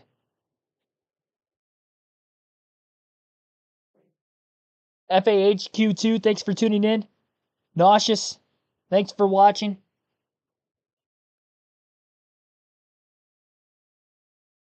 NASCAR Vintage 17, welcome back in. And many others who I maybe have not shouted out throughout the course of the stream. Thanks for all of you watching. Haven't seen a lot in this race at Lime Rock thus far. Pretty much been the Corey Heim show. Only positions that I've noticed that have changed throughout the middle portion of stage 2 is that Thomas Annunziata has moved up 2 spots to 8th from where he finished stage 1 in 10th. Raja Karuth is up in the top 10 for the first time in 9th. And then again, Brent Cruz on that last restart fell from 4th to 11th, but he's still in 11th place. Hasn't been able to make up much ground. We haven't seen a lot of passing throughout the course of this one. It's a very tight road course, quick laps.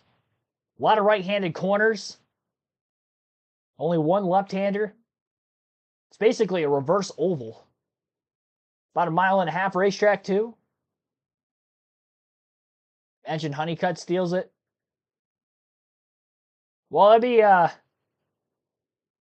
quite the surprise considering that he's been where he's at right now. I mean, he hasn't had a bad day by any means. He's running 4th through 6th. Just Corey Heim is just head and shoulders ahead of the rest of the field. I'd be shocked if anybody but him wins on just raw pace.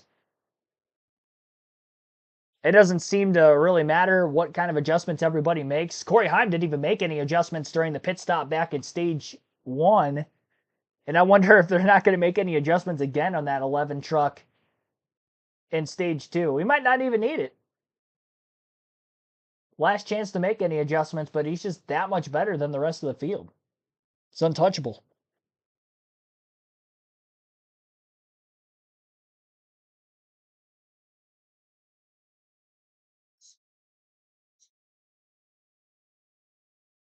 Made for the scenery road course and not the racing.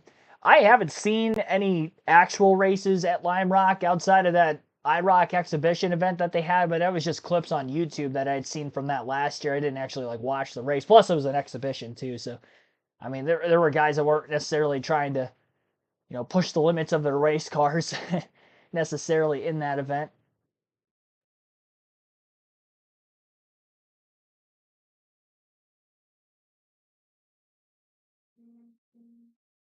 Three more laps left yet in the second stage.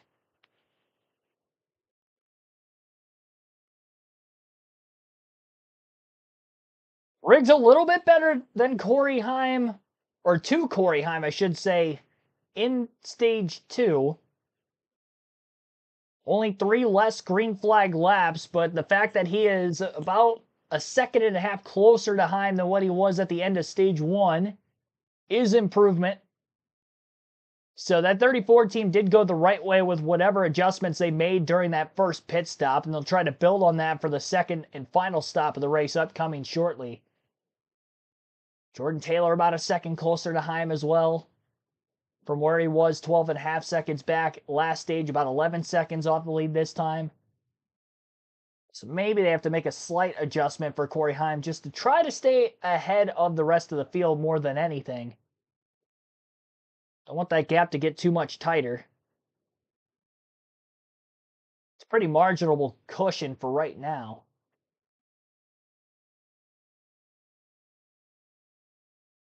He hasn't had to work through significant lap traffic. He's been pretty at ease with the lap trucks he has caught in the race. They haven't really been competitive enough race trucks to give him any sort of a fit in getting by them. Dale Quarterly is currently in the free pass spot. Nope, now Ben Mayer just went a lap down. So the 26th place truck of Ben Mayer has fallen off the lead lap. There's actually less trucks on the lead lap now than what there was at the end of stage 1. So Heim has lapped more trucks, but he hasn't extended his lead by as much as what he did back in stage 1 as well. So the race pace of those top 5, top 10 trucks or so has just overall gotten a little bit quicker on the long run side of things. But the short run, a lot of the fastest speeds and fastest lap times of the race were still in that first run more so than the last restart. A few drivers like Connor Mosack, Chandler Smith, who just had better track position for stage 2, they were able to click away some faster laps in stage 2 on that restart versus the initial start of the race. Same for Annunziata and Majeski, but that's pretty much about it. So the only trucks in the top 10 that had their fastest lap of the race early in stage 2, and the rest of the top 10 in stage 1, including those top 3 positions. Corey Heim will sweep the stages here today at Lime Rock Park. 14th stage win of the year for him now. And he's getting closer and closer to clinching the regular season championship at the Craftsman Truck Series level as well.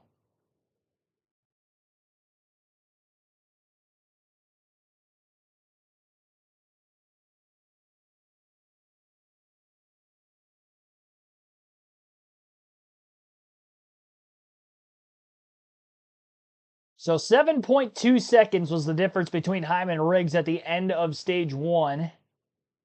Stage 2, rather. Stage 1 was a little bit bigger than that.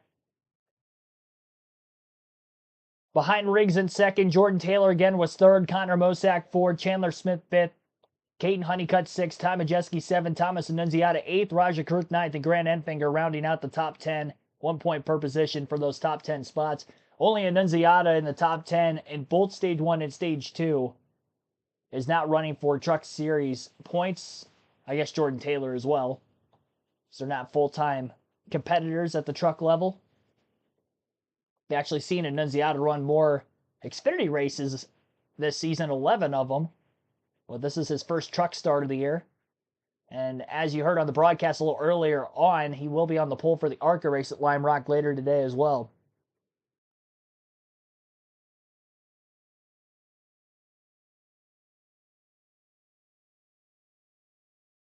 Almost an entire month till the next truck race, geez, yeah.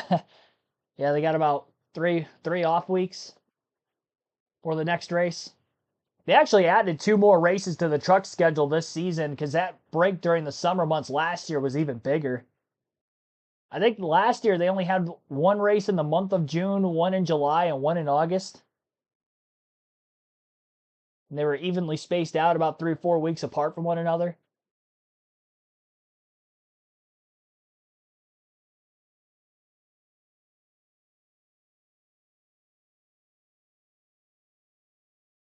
Had 23 races on the schedule for a lot of the recent years, and now the truck schedule back to 25, which is how many races that they had for a while through the 2000s into the early to mid 2010s before dropping the schedule back to 23 races.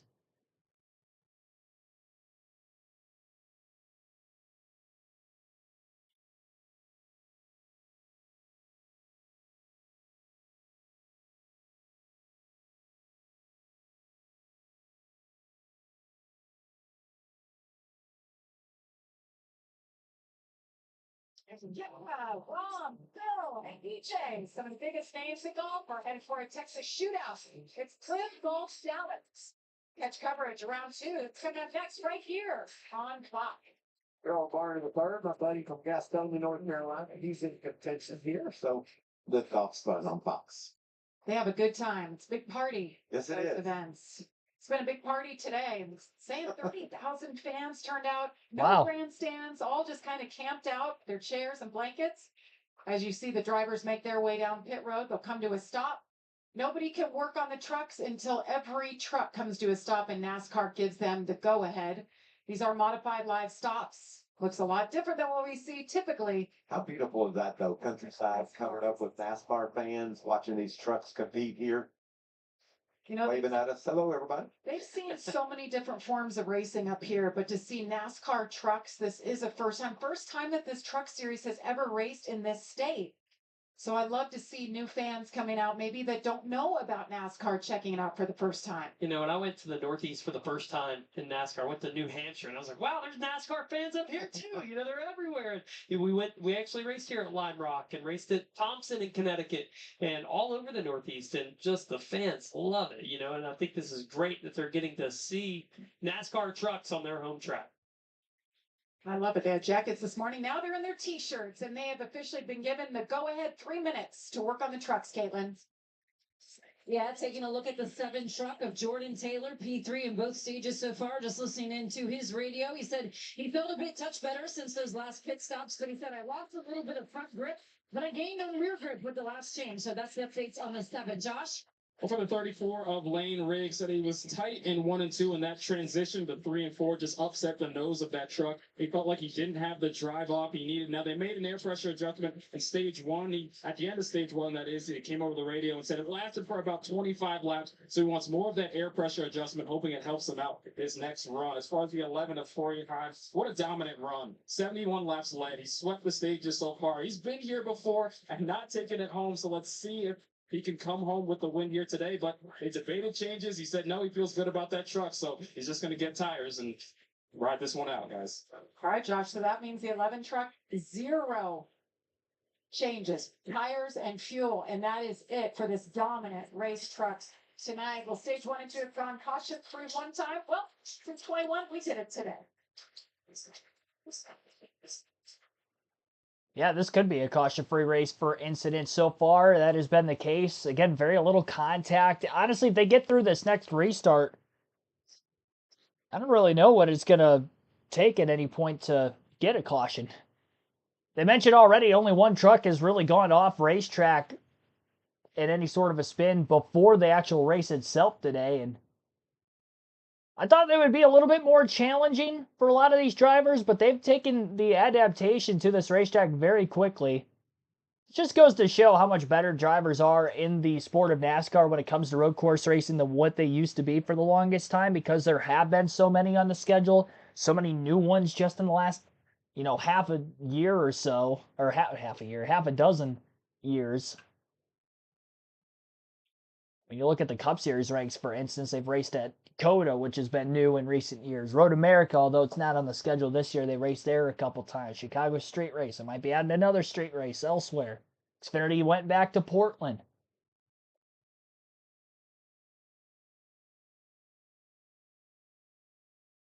And then the usual suspects like Sonoma and Watkins Glen, of course. The Roval and Charlotte. What happened to Nazareth? It's desolate right now. I don't know if the track itself is still up and abandoned or if they tore the track down. I think it's just abandoned.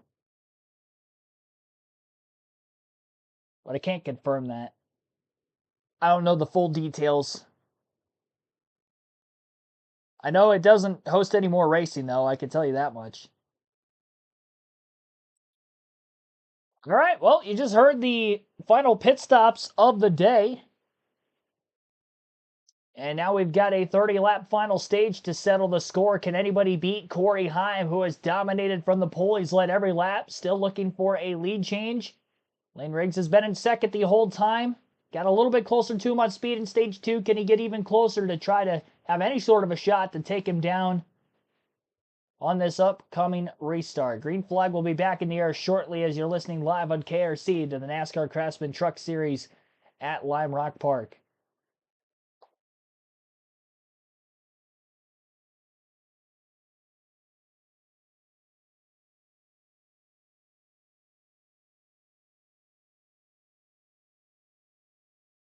"99 votes in the chat poll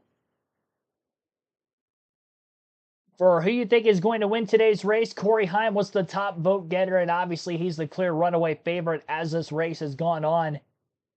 43% of the 99 votes took Corey Heim for the race win. 28% had somebody other than Heim, Taylor, or Riggs. Jordan Taylor at 20% has been running pretty much third the whole race, and Lane Riggs is second. Been in second place the whole race, and he has 8% of the votes. Those are my three favorites coming in. They've been 1, 2, and 3 the whole race. Problem for me, I took Jordan Taylor, and he's been the third favorite the entire day. Corey Heim. Trying to prove it could be Heim time yet again here this afternoon. So far, so good. Because it leads you onto the front straightaway, the longest part of the race course, and you can outbrake some. Oh, they cut Ty Bodina. You're over your competitor through this corner. You can actually draft them down the front, pull out, and outbrake them in the corner. But when you carry that extra speed through this corner, it comes with a risk, a price you might pay at one time. We've seen many drivers drive off the edge of the racetrack on exit, kicking up that dust. That's because they're pushing it right to the limit through this corner. And if you go over that edge, you're going to have a big problem on the exit of the corner. But everybody I talked to in the garage area, all the drivers said, you must respect turn 7, but you have to get through the best you can. Jamie? Seen a lot of dirt kicked up inside turn 7 throughout today, and I think we're going to see a little bit more. Things are going to crank up a bit here for this final 30 laps in this final stage. Yeah, I think, so Todd's point, there's a high risk, high reward, right? You got to make it count. Can't get too much. Well, I mentioned that we went caution-free for those first 2 stages. Hadn't done that since 2021. We've only had 2 cautions, and that, of course, was for both stage breaks. Corey Heim continues to lead, and then Lane Riggs, he will restart next to Corey Heim like he did last time. He did a nice job going into Big Bend through turns 1 and 2, but just could not. And this is a big decision for the drivers. We saw the one of Brent Cruz get pushed out wide. We saw the 52, that's the 13. We saw a few go off track there. So this lane, you see the orange arrow, that's where drivers can select. Do I want to start on the inside or the outside? And in all the pre-race meetings, they try to discuss how many rows would I be willing to give up to be on the inside. I think we're going to see here some drivers elect that the inside's more important than maybe being forward a row. Look how narrow that is around the choose zone. Everybody's pretty much. There's Caden Honeycutt. He's the first one to give up a row. Right. Stay on the inside. Pretty universal. Other than Honeycutt, we're going to get racing here. Love it. See a couple more take the inside there to give up a row. Yeah, to me, Michael, being in the right place is more important than maybe one spot. Yes, sir. You mentioned it, Trevor. Lane did a nice job on that last restart. He was right there, but just couldn't hold pace. Let's see if he can maybe make the move, get around Corey Heim, and take the lead. The rest of the field, when the leaders take the green, you'll see as we go down the hill here, you see that they're adding a lap. The lights are back on the pace truck.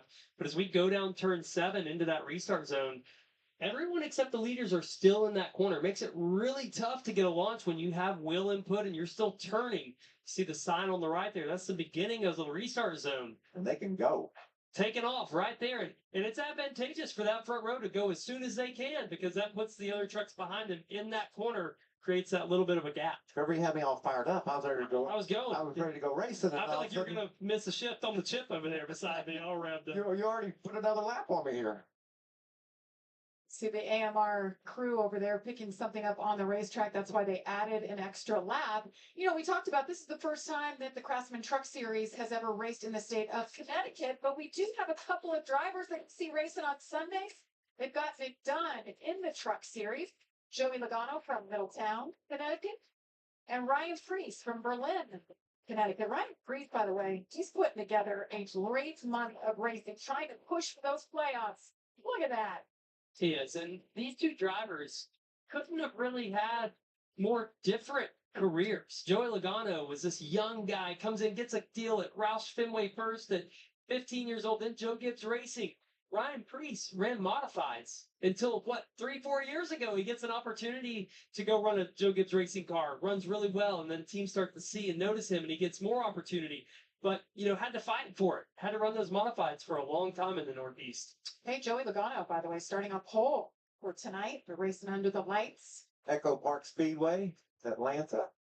It's been a lot of fun to watch those cars and trucks race in Atlanta, hasn't it? And Ford's at super speedway type tracks, drafting tracks, they're always tough to beat. Joey having that track position and being up front already, he'll be tough to beat. Wonder if the looks like the pace truck is stopping because somebody is leaking some oil onto the racetrack, and need to figure out how that's happening. And that's what I think this is about. Not only to clean it up, but find out where it's coming from. Oh boy.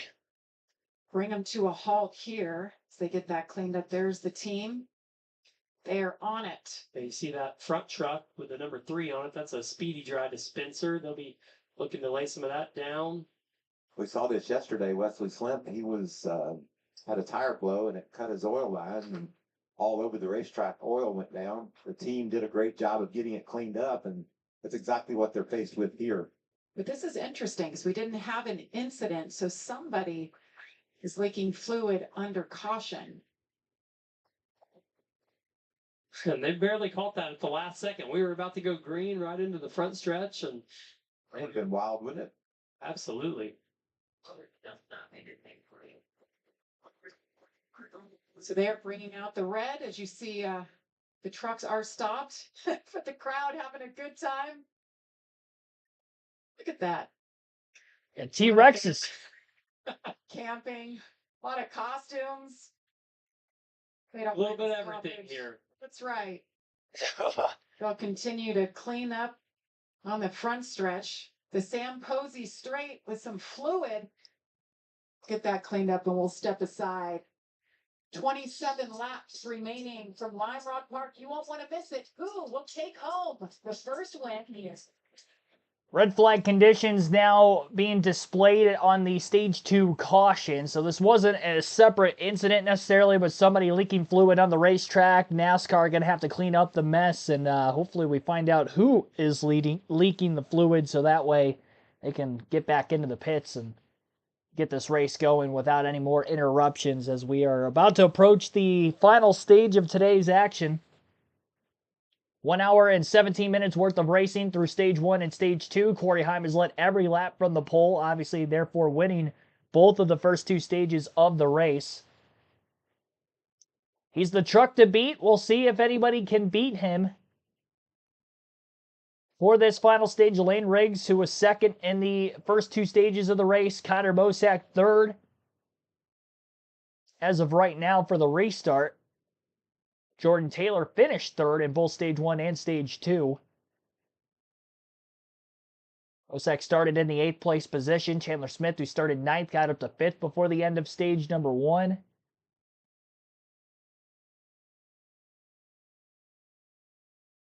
Maybe one of those 2 drivers can jump up into those top couple of positions, break up the top 3 that has had a stranglehold on the field so far this afternoon. Shout out to everybody tuning in for today's live commentary stream of the Craftsman Truck Series at Lime Rock Park. Be sure to hit the subscribe button if you haven't done so yet for more NASCAR content like this every NASCAR race weekend. We have live commentary streams for Truck Xfinity and Cup races, as well as Cup practice and qualifying every weekend, along with other NASCAR content through the week. I do some gaming streams, try to do some daily content here with daily NASCAR live streams on the channel. And we've still got one more live commentary stream to come, not only this weekend, but later tonight. Our main event for the weekend at Atlanta for the NASCAR Cup Series, Echo Park Speedway. And our live commentary coverage for that race will begin at 6:30 p.m. Eastern, beginning with our pre-race. In that pre-race, we'll do some NASCAR trivia. I'll highlight the in-season tournament, show you who I picked in my bracket for the head-to-head matchups, highlight each driver and their chances for making it through to the next round based off of their matchups for this week in particular, the favorites to win the race, the drivers who I don't think are going to run particularly well to maybe hit on for your fantasy team, stay away from on your fantasy teams this weekend. We'll highlight the fantasy league in general, and then we'll get on with the starting lineup and obviously how the points standings will look coming into tonight's race. All on the pre-race, again, beginning at 6:30 p.m. Eastern, as we usually go live about a half hour to 45 minutes before the start of every cup race. If there's any weather delays, we'll still be live on the channel at 6:30 to give you all of the coverage and updates on the race later on tonight, because I know that there are thunderstorms in the area throughout the evening and into the night like we had last night for the Xfinity Series. But I am optimistic they'll get at least the full race in, even if it start-stop like the Xfinity Series was. Maybe another long night tonight. The truck that is leaking, right? Yeah, we got to get that squared away. But I tell you what, Trevor, road courses are very physical. You're going left, you're going right, you're using your core, you're using your arms, your feet. I've never been hotter in a race car than I was at Sonoma one day when they had a red flag stop and trying to get water. But actually today the temperatures are relatively cool, so I think the guys are probably pretty cool inside of those trucks. What are you doing right now? How are you trying to figure out how you're going to beat Corey Heim? Is that what drivers are thinking? Absolutely. They know right now the restart is the best opportunity to go and pass whatever truck it is in front of them. It might be Corey Heim for the lead, but it might be somebody else for 10th place. You got to figure out how to take advantage of this restart, because once we get single out, we've seen it's been very tough to continue to make pace. I think a lot of these drivers get stuck just kind of following and visually watching the truck right in front of them as we see that water getting handed out that you talked about. They're picking those bottles back. Not avoid of these crews running around offering water. But you said it, Michael. It's mid-70s. It's just beautiful. But I think it's more inside the driver's mind. You have all this extra time to think about what can you do. Well, and for us, I think we're watching to see if they're going to continue to behave the way that they have so far. We've had 2 stages with 0 cautions, and so we'll see if they can keep that trend or if business is about to pick up. Behave, he said. That's I haven't right. seen these truckers behave this long all year long. So who knows what's next? The one that is behaving is the 11, Corey Heim. Let's hear from his crew chief, Josh. Yeah, sitting alongside Scott Zipadelli, and I do want to clean one thing up. He did tell me they made an air pressure adjustment after stage number 1, so they did make an adjustment, Jamie. But swept the stages. What are you telling your driver about getting this thing to victory lane now? I think all we got to do is have a good, clean restart and just hit his marks, run his own laps, and let it work its way out. But if they could make adjustments, the trucks behind us, and make the trucks better. But if we execute a good restart, get all the way through turn 5 clean, hopefully we don't have a lot of cautions going forward. We can pull this thing off. Sounds simple enough. Good luck the rest of the way, Scott. So cool, calm, and collected. That's Scott Zipadelli. And I don't want to be the bearer of bad news, but we've seen this story before. I think he could have won 10 races just as easily as won 4. It's just been problems late that have really got these guys. So they've got to have that. Not only Zipadelli, but also Corey. It's got to be in the back of his mind. What could go wrong today? We saw it last week at Pocono. Really in contention, competitive, and didn't close the deal because of a flat tire. How about a little extra motivation for Mr. Zipadelli? He's from Connecticut, Berlin, same place as Ryan Priest. That's pretty special if you can get it done here today. Well, it certainly has been theirs to lose. Well, I hope you didn't hear me say that then. I don't want to rain on this parade.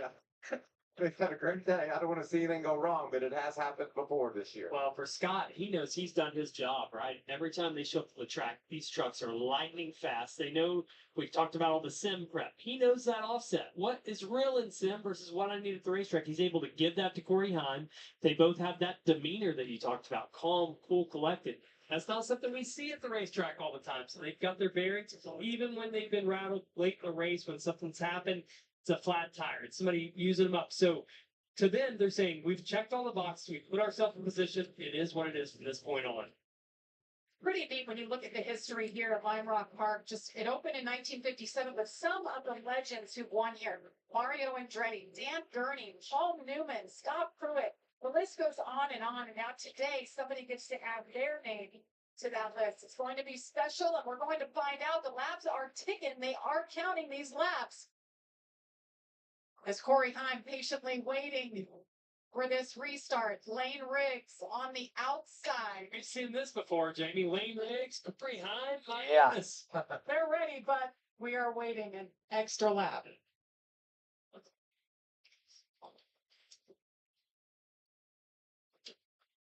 Been a heck of a year for Corey Heim. Everything went right, and a lot of things turned wrong late, as I mentioned. 4 times he's found victory lane. This was at Homestead. The truck just cut off middle of the race. He kept turning back on. Then we go to Martinsville, that late race restart. It's run up the track. Left rear cuts down.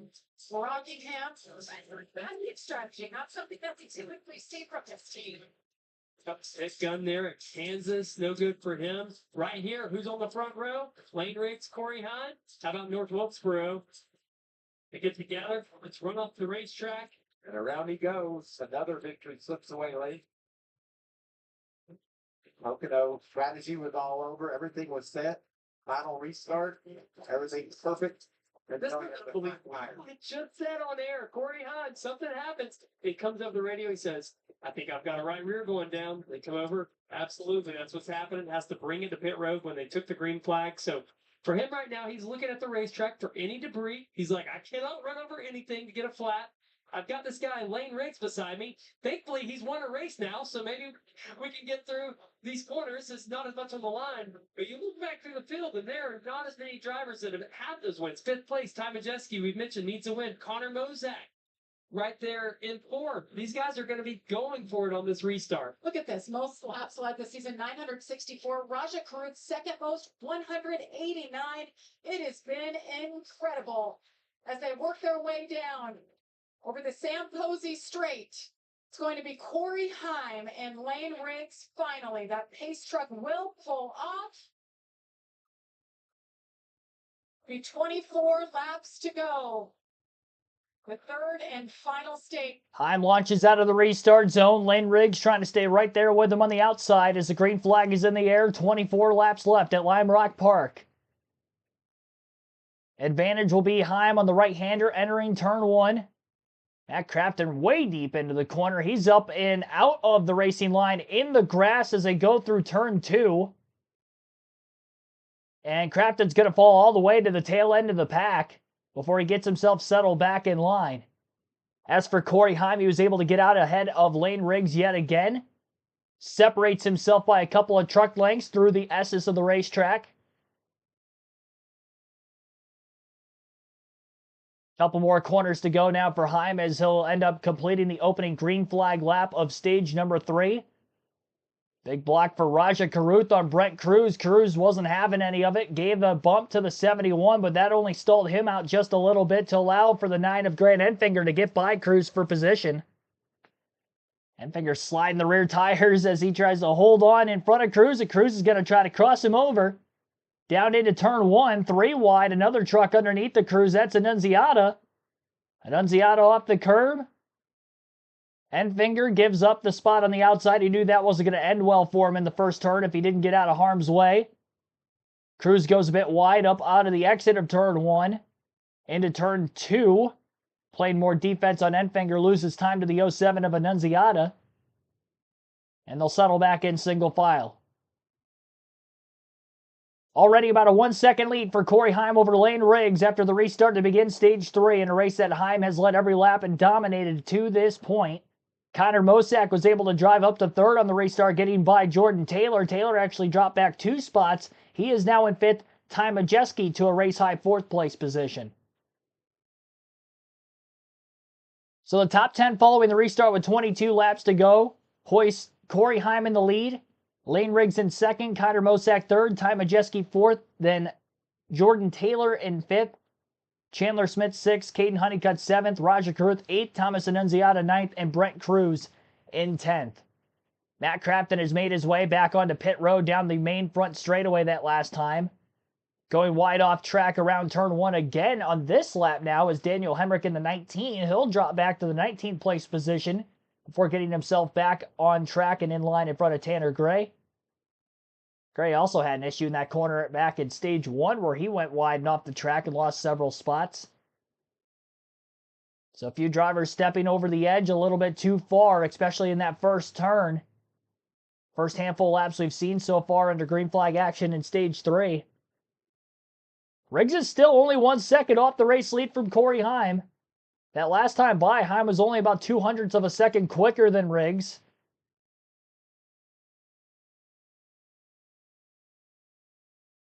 Just got to stay in contention. put pressure on him, and maybe Heim makes a mistake. He's not a driver who makes a lot of mistakes necessarily behind the wheel, but added pressure could be there. And we know Lane Riggs is willing to do whatever it takes to try to break through into victory lane. We've seen him have an on-track run-in with Corey already this season for a win at North Wilkesboro just last month. Heim's fastest lap of the race is still lap 2.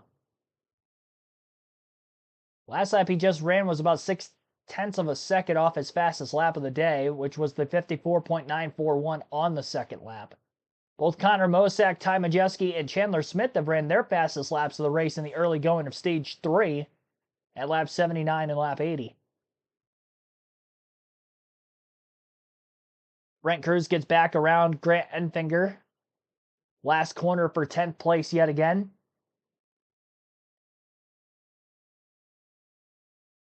Mosak has fallen to about 2.5 seconds off of the race lead. Riggs still hanging around, only a second back. Another truck off track in turn 1, and that would be the 42 now.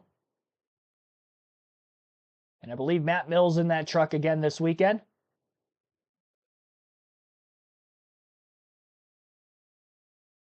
Mills usually in that truck every week.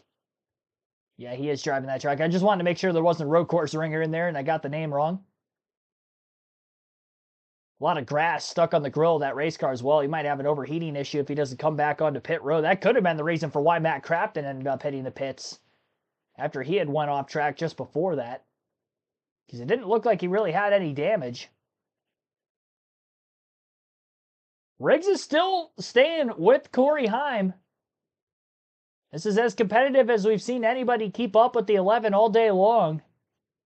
In fact, that last lap, Lane Riggs was a couple thousandths of a second quicker than Corey Heim. The question is as the tires fall off, is he going to be able to keep this up? Because we've seen quite a bit of fall off so far today.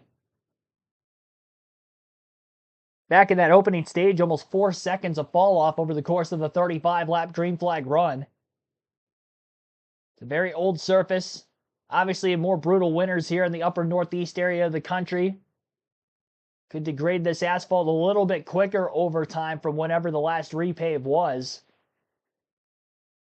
compared to some of the other warmer climates around the U.S. at tracks we race at. Showing the points as they run right now for the playoff standings has Caden Honeycutt plus 69 above the cut line.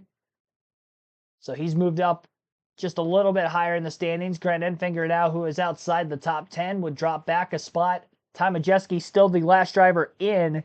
He came in by plus 20. And as of right now, he is sitting, he came in plus 10 above the cut line. And right now he's sitting plus 33. No stage points today for Jake Garcia, and he's been outside the top 10 still. Garcia's back at 21st.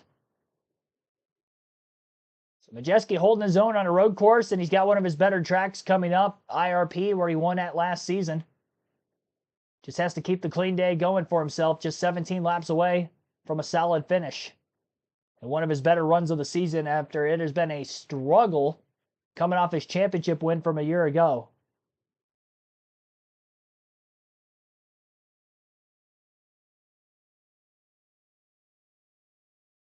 Still a 1 second difference between Heim and Riggs. Heim was about 600ths quicker of a second that last lap than Riggs. Mosak has fallen to nearly 4 seconds off the race lead in third. Majeski's starting to put pressure on him for that spot. The time is definitely winding down quickly.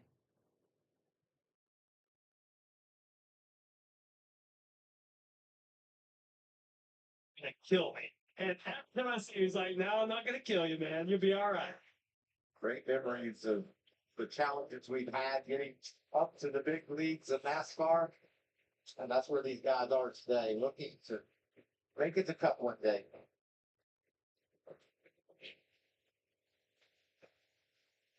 Corey Heim, he's done it all today, including the fastest lap of the day. You see that little clock continues to lead by 1.3 seconds over Lane Riggs. 16 laps to go from Line Ride.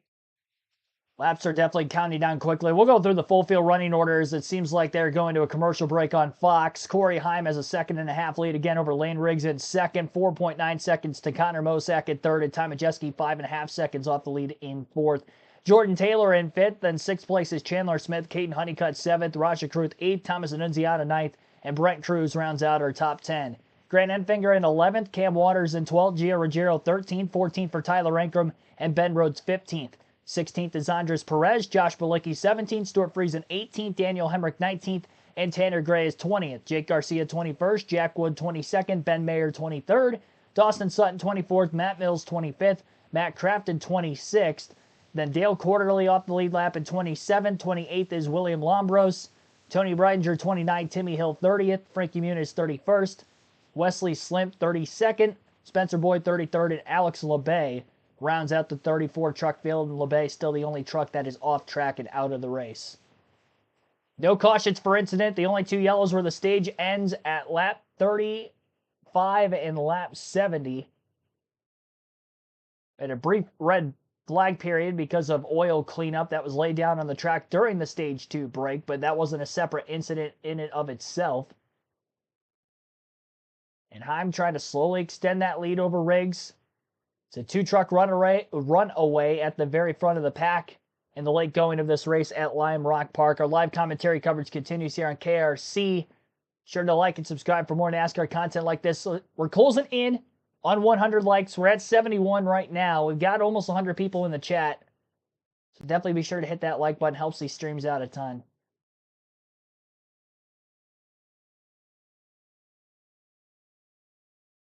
I'm looking for the max points day at 124-point lead over Chandler Smith in the regular season standings entering today. If he can extend that lead, he's going to put himself in a very good position to clinch the regular season title in the next race at Indianapolis Raceway Park. One truck that is smoking, trying to round their way around the racetrack, that would be the 26 of Dawson Sutton. 13 laps to go at the moment, as Sutton tries to get his 26 machine back to pit road. Our Craftsman Truck Series racing from Lime Rock Park. You stepped aside, you didn't miss anything. Dawson Sutton saw he had an issue. But we stayed green. 13 laps to go. Uh-oh. Another off-road excursion for the 88. Craftsman is on pit road, and that's good to stop. Corey Heim's able to work his way.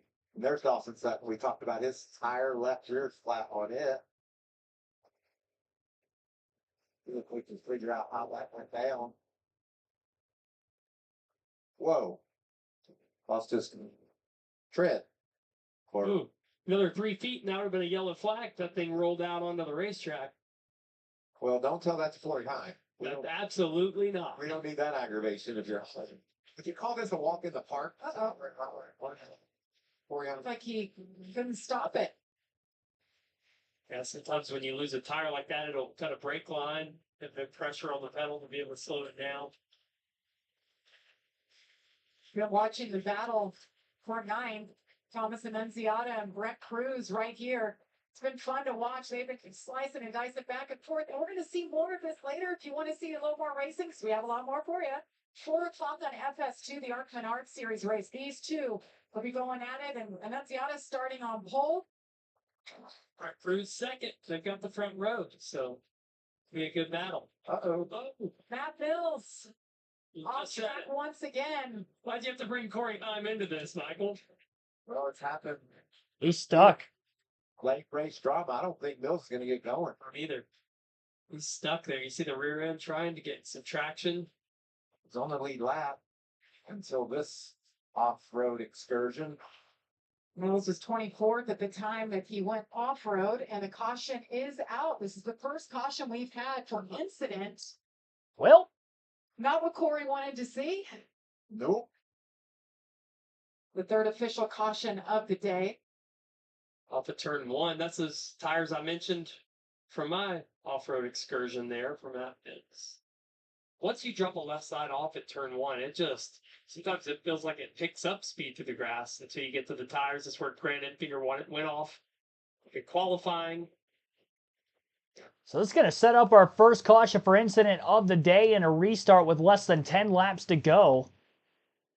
Lane Riggs on older tires hasn't really had anything for Corey Heim so far, but he by far is the only other competitive truck that seems like that can keep pace with the 11.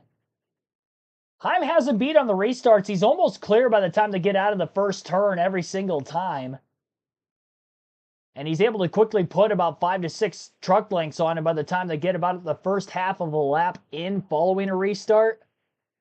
He's able to sit on that for a handful of laps before slowly starting to click away faster times as the Tigers degrade over the course of a long run. But now we're going to have a restart on older tires for the first time, and we'll see how these drivers at the front of the field are going to be able to adapt to that, especially as they launch out of the restart zone in turn 7. Average that he's had every time through turn 1 on Lane Riggs, but Lane wants to stay on the outside. We're under caution for the third time today. Just 10 laps to go from Lime Rock. Stay with us.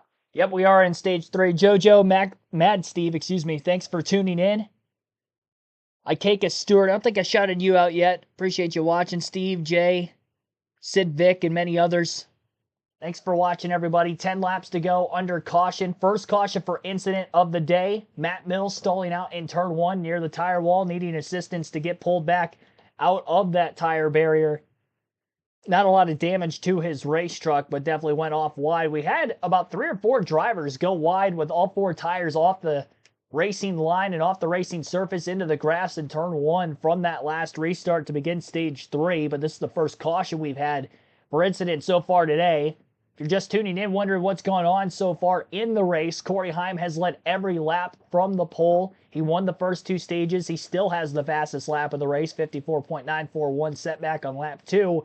So trying to pull off the clean sweep here this afternoon. That's why you see no lead changes on our chart here up at the top of the screen. Just over an hour and a half's worth of racing, but it's come down to the final 10 laps, so we're going to get a restart late at Lime Rock Park. 9 laps of yellow. No live pit stops today, so they haven't had to really push the issue on pit road. No mistakes have been made, obviously, for a lot of these teams at the front of the pack.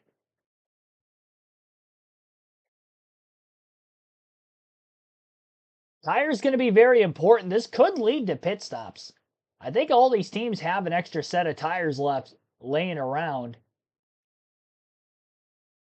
I'm not going to guarantee that we'll see pit stops, but we could.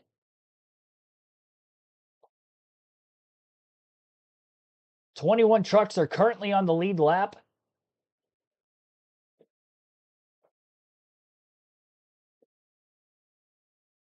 Wouldn't lose any positions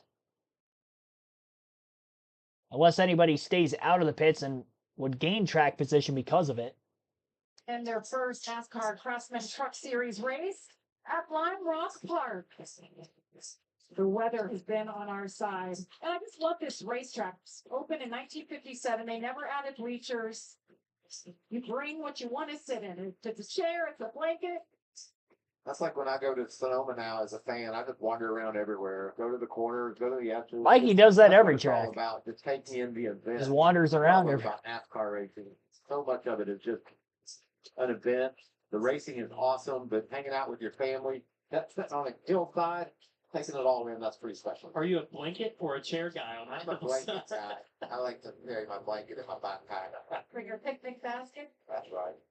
Cold beverages. Couple cold beers, maybe. Little tires going on the 88 truck of Matt Crafton. Got some issues. Where you see the Menards. Been a rough day for Matt. Got off track one time and it's just been a struggle. Wesley slipped. All weekend. Look, he's out of power. Michael, Matt Crafton is a free pass there. I know it's going to be hard to get everything back that he lost in turn 1 and 2, but new tires we've seen fall off be a real thing lap time wise. But we I also think this is a good opportunity for him to maybe get some spots back. we've also seen passing being a very, very, Very difficult thing, and he's going to have the whole field ahead of him. Hunter Mosak, you got to give it up for him. He's done a nice job. There's Matt in that beautiful bright yellow number 88. Hunter Mosak, just great run at Pocono, and now a road racer, grew up road racing, and now he's in a position to go win a truck race. You know, what will he do? Will push come to shove for him, knowing what's on the line? Great story for Connor Bozak. You mentioned his run last week, finished sixth. Started out racing because he went to a driving school in Charlotte, fell in love with it at 16 years old. He started out later than most. There's the 62 with Slip having to get a little help. Well, road courses now have just taken such a prominent place in our sport. You know, you think about Shane Van Gisbergen in the Cup Series. He wins at Mexico City, has a spot in the playoffs. I think we're seeing the development of young drivers. Think about Keelan Harvick with Kevin. You know, he put him in the road course carts very early on. Chase Elliott did the same thing.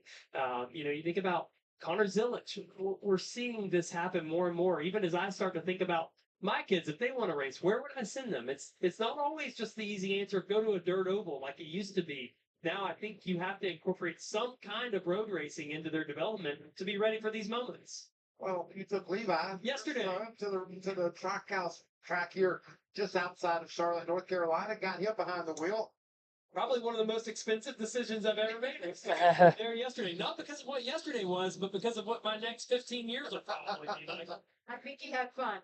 Oh, he's got a big smile on his face. Speaking of Shane Van Gisbergen and what he did at Chicago, our leader, Corey Heim, will be behind the wheel for 2311, racing in Chicago next weekend for the 4th of July. And he's prepared. He's good on road courses because he had to do it in the ARCA. He's had to do it here in the Truck Series. You think he's good on road courses? Maybe just a little bit.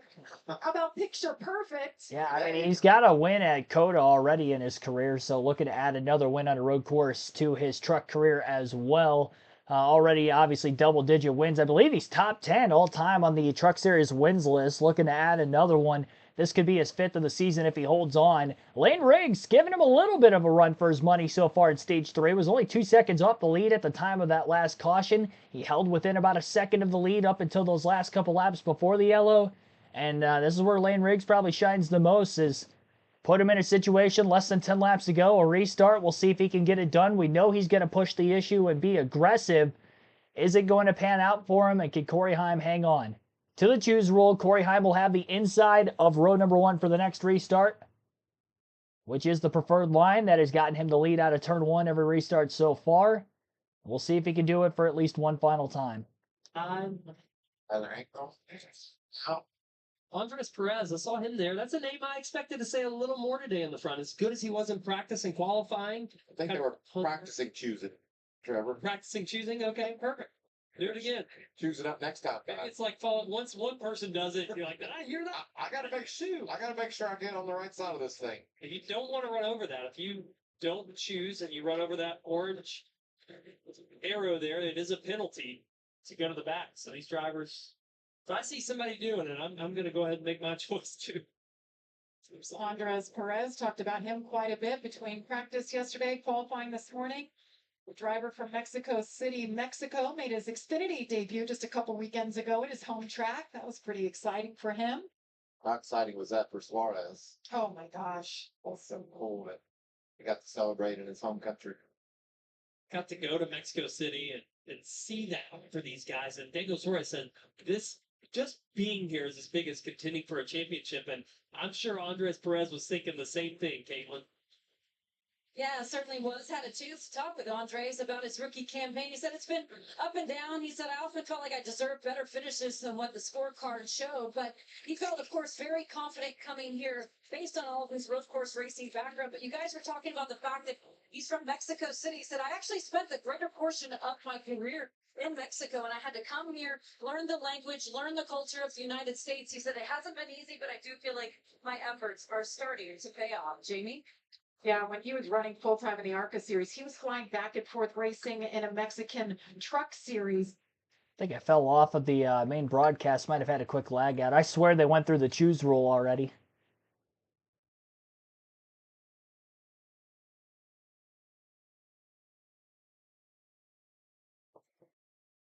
Might be a little bit behind. I don't want to miss the restart in the call there, though. Gonna have 6 laps to go on the restart. Corey Heim, Lane Riggs on the front row yet again, as they've been all day long. Riggs got up to second on the initial start ahead of Jordan Taylor. He's been in second ever since. Taylor back in the 5th spot, still hanging around in the top 5. Be on the inside of row 3. Corey Heim inside of row 1. Connor Mosak inside of row 2. Not going to count him out of it yet if things get crazy down the home stretch. Now 5 laps to go when they cross the start-finish line. They'll launch through the restart zone on old tires. Green flag back in the air. Front row didn't take off very well. Chandler Smith clipped the grass trying to go 3 wide to the bottom. Ran out of racetrack. Lane Riggs up high. Carries it way deep into turn 1. It's too deep, in fact, that he is going to carry a lot of trucks with him off the racetrack. Caruth is around. And Jordan Taylor goes off the racetrack as well. Kind of a follow the leader situation, if you will. Riggs was going for everything he could into the first turn, and a few other trucks are going to go with him. Not sure how far back Riggs fell before he regained himself back on the track again. It looks like he's in a battle for about 5th. Heim obviously has the lead still, and Ty Majeski has now since moved into 2nd place. 3rd is Gio Ruggiero. Ben Rhodes out of nowhere up to 4th. He's been outside the top 10 most of the day. A lot of damage on the nose of the 81 of Connor Mosak, who restarted inside of row 2. He is now fallen out of the top 10. No caution, though, for all that pandemonium in turn 1, and we have 4 laps to go on this 1.5-mile road course. Daniel Hemrick's got a little bit of damage on the nose of his truck. He's going to look to make another pass down into turn 1 this time. He's underneath the 9 of Grant Enfinger. Like Jordan Taylor spun the rear tires and slid a little bit wide, but there were a lot of drivers that were just carrying so much speed into that first turn. Probably trying to push the issue as hard into the first turn as they were on earlier restarts, but again, older tires this time. There just wasn't enough grip level to be able to carry as much speed as a lot of these drivers were trying. And on these road courses, you're basically just kind of following the driver in front of you, and you're at the mercy of wherever they're going. And one driver goes off, that leads for a land rush of more trucks in this scenario to go off the track as well as we just saw. So the top 5 following the restart now is Corey Heim out in front by about 1.1 seconds over Ty Majeski, who's in a race-high 2nd place position. Gio Ruggiero is 3rd, Ben Rhodes 4th, and Cam Waters rounds out the top 5 in 5th. Josh Balicki up in the top 10 for the first time is now in 7th. Lane Riggs fell all the way back to 14th after restarting on the front row. Mosak is 15th after restarting on the inside of row 2. And Jordan Taylor, who was on the inside of row 3 and 5th place on the restart, has fallen all the way to 21st. 10 positions gained on the restart for Ruggiero and Rhodes. 7 for Waters, 12 for Balicki, and 12 for Daniel Hemrick as he's up to 9th now. A lot of big movers and big losers on the final restart of the day if this stays green to the end. 2 laps to go, this time by for leader Corey Heim. He's got a 1.2 second lead. He's been about a 10th or 2 quicker a lap than Ty Majeski the last few times by.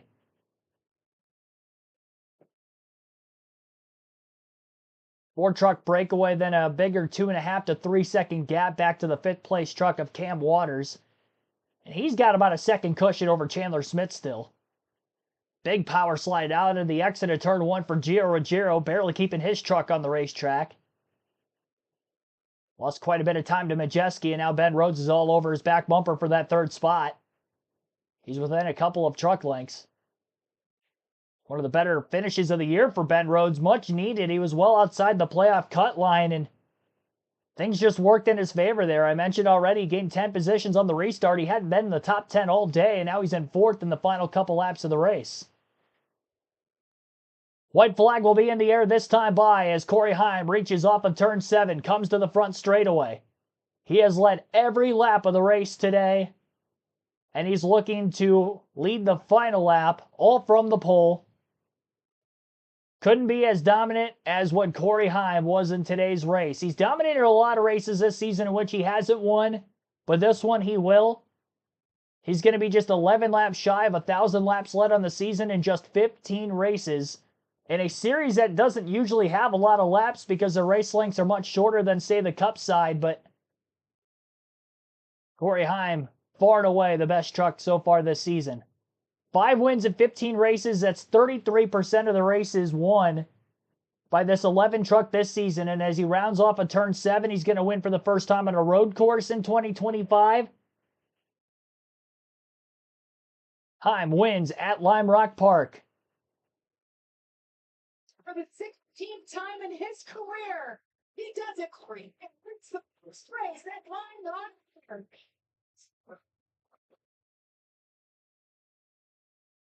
his dad there on the box at the racetrack every weekend supporting his son. We mentioned his crew chief, Scott Zipadelli, grew up in this area. How big for him? The first time this series races in Connecticut, and they get it done.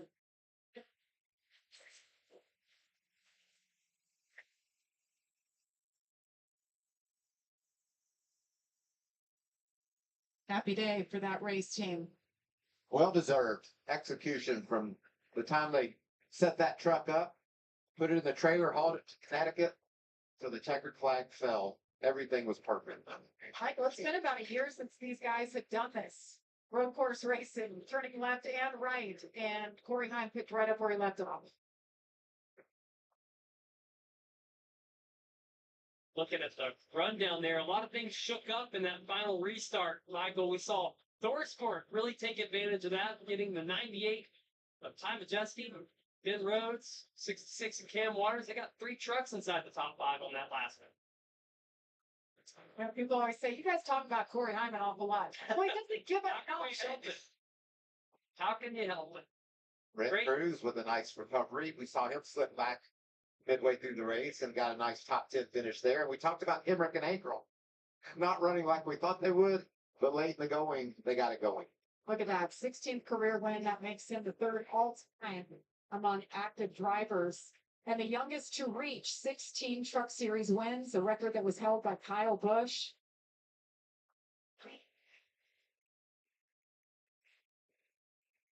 What a day at the races.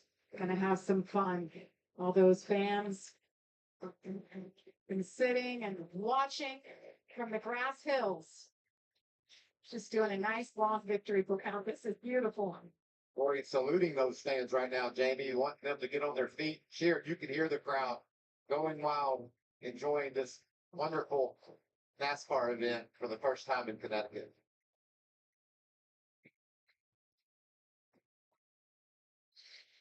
Corey Heim credited with leading 99 laps today.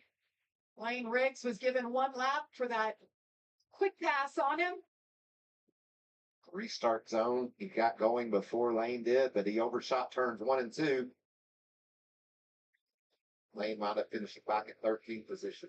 Yeah, and you can imagine the frustration there, just trying to get everything he could. He knew that he had to have a fender in front of Corey Heim as he got into turn 1 there.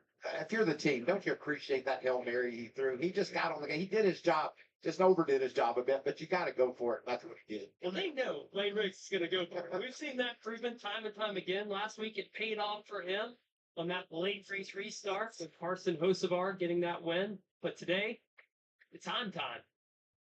At Lime Rock Park. Time yet again. Heim picks up his 5th win of the year. He parks it right on the start-finish line. All of his team there. The big congratulations. Well, Josh, what a day. As you mentioned, they didn't have to work on this truck. 0 chassis adjustments. They made 1 slight air pressure adjustment. And there he is. It is time.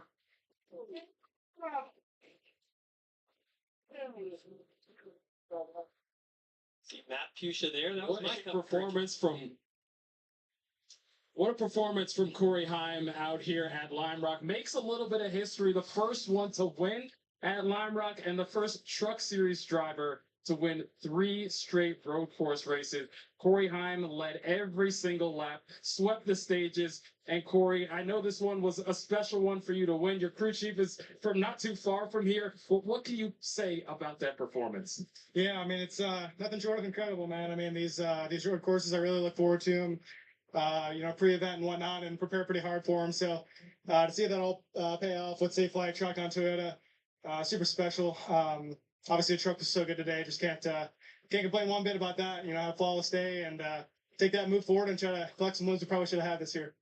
5th win of the season for Corey Heim, Jamie.